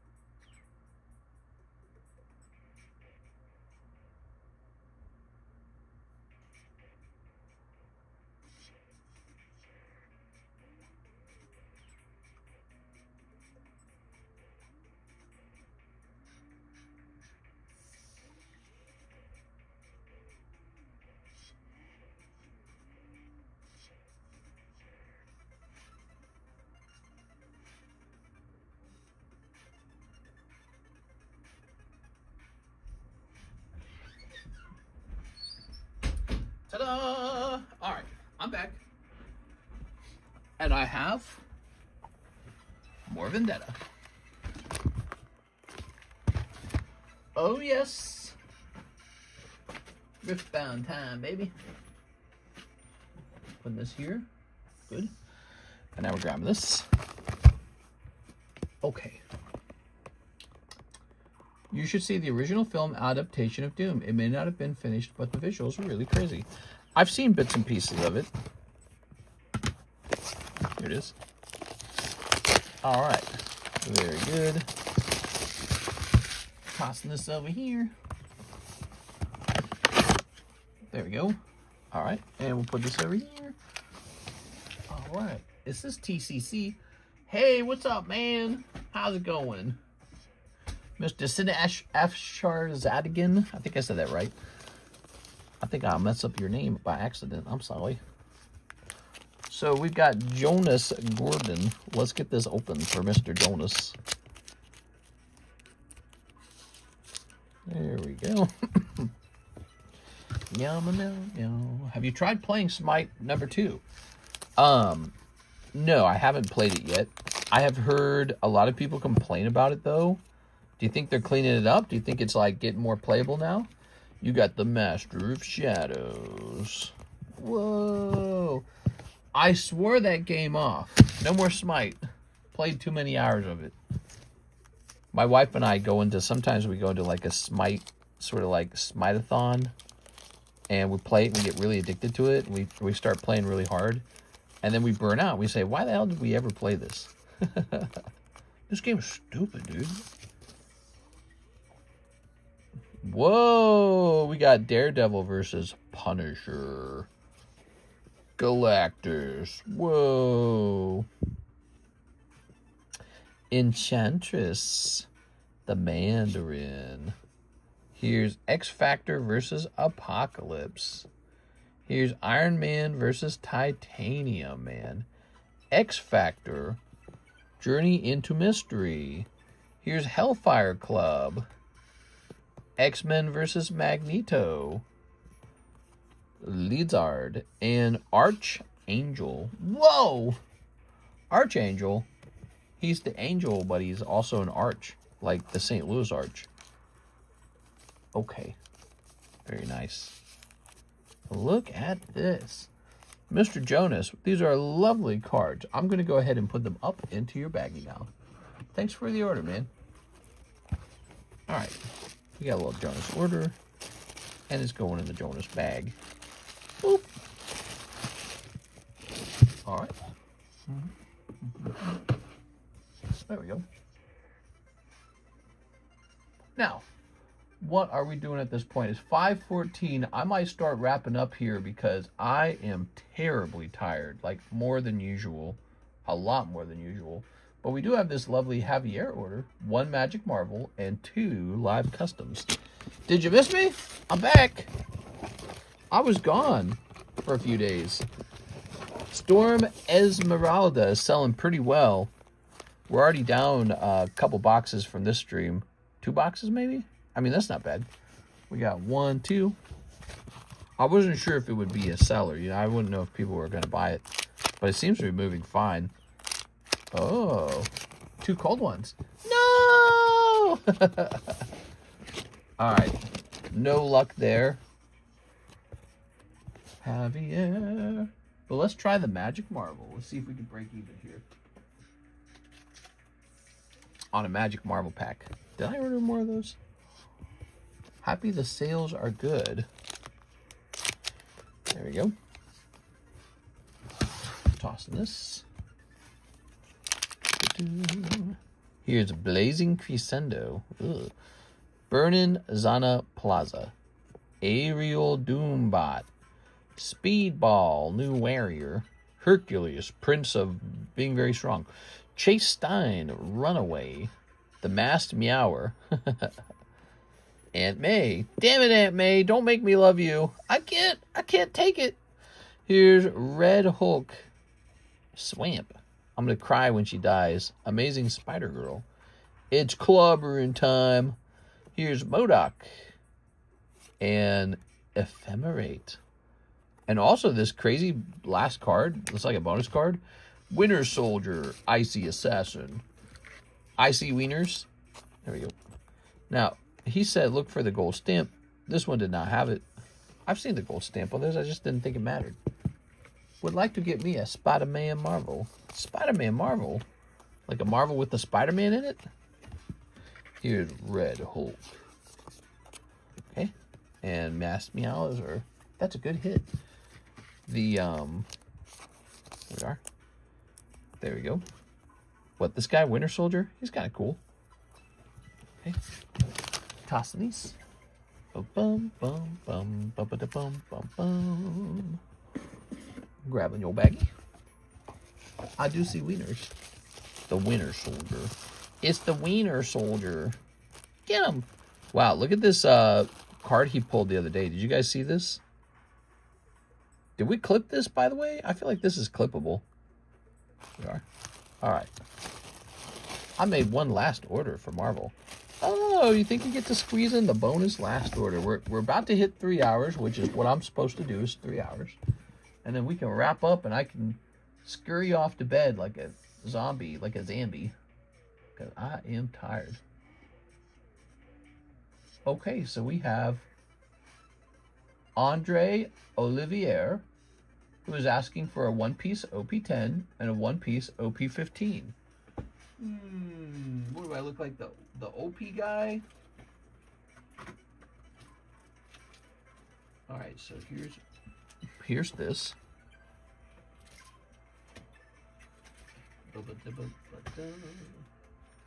Got that Terraria music playing. There we go. All right, one Marvel, 100% clippable. I'm just wondering, we didn't already clip it? That's so strange. I feel like that's such a good moment. Tossing this. We got one break done. We got the Cosmic Break done. All right, here's this man. And here's All right, you got a couple cards here. Let's stack them together. Thank you, Andre. Was that fun? Did you have fun? I hope you have fun. Okay. Ooh, throw that away. Antonio, Andy Dirksen, Antonio, Anthony Chime, Andre Olivier. Is it Olivier or Olivier? I've never pulled anything from Op. Yeah, Op can be pretty hard to pull things from. It tends to be one of those sets where it's like you go through a lot of cold packs and then one very expensive hit comes out later. All right, Mr. Jonas Gordon. He wants one Marvel Impel Series 1. I really like these Impel cards a lot. I'm tempted to send a bunch of these off to grade. Pokemon is better. Pokemon. Gotta catch some of them. Gotta catch a couple. I don't think that the theme would work that way. I think gotta catch them all worked a lot better. Pokemon. Gotta catch them all. Pikachu. Gotta catch all of them. Do you hear that, guys? Whoa, all of them? Hook, are you really the strongest? Yes, also the best looking. Hook, I want to ask you a few questions about your other identity as Bruce Banner. Like I said, no more questions. All right, here's Thor versus Surtur. Here's Quasar. Captain Britain. New Mutants. Dare you to do it, Devil. Double Dog Dare you, Devil. Strom. Here's Captain America versus Wolverine. Aunt May, who you know only exists to be sort of like murdered or kidnapped. Here's That's why she exists in the story. Here's Daredevil versus Wolverine. Here's Spider-Man Amazing Comic. Here's Invisible Woman for women who are meant to not be seen or heard. And here's the Punisher. All right, very cool. I love these packs. It's like so retro, vintage, and nuts. I told you, mister. All right, here we are. I got my Spider-Man. Yes, Spooderman. Oh. So, if I can manage to go to bed, I will wake up so much better feeling. And so I think that that's actually pretty important tonight to get that done. Karis already got a head start on me. She's asleep already. Yeah, neither of us really slept at all last night. I must have had about 3 hours of very disturbed sleep. All right, good. Well, tonight has been very nice. I'm going to hop off now and get some eBay shipments ready, okay? I'll see you guys in the daytime stream for Monday. For, what's today, actually? Wednesday? For Wednesday. See you there, guys.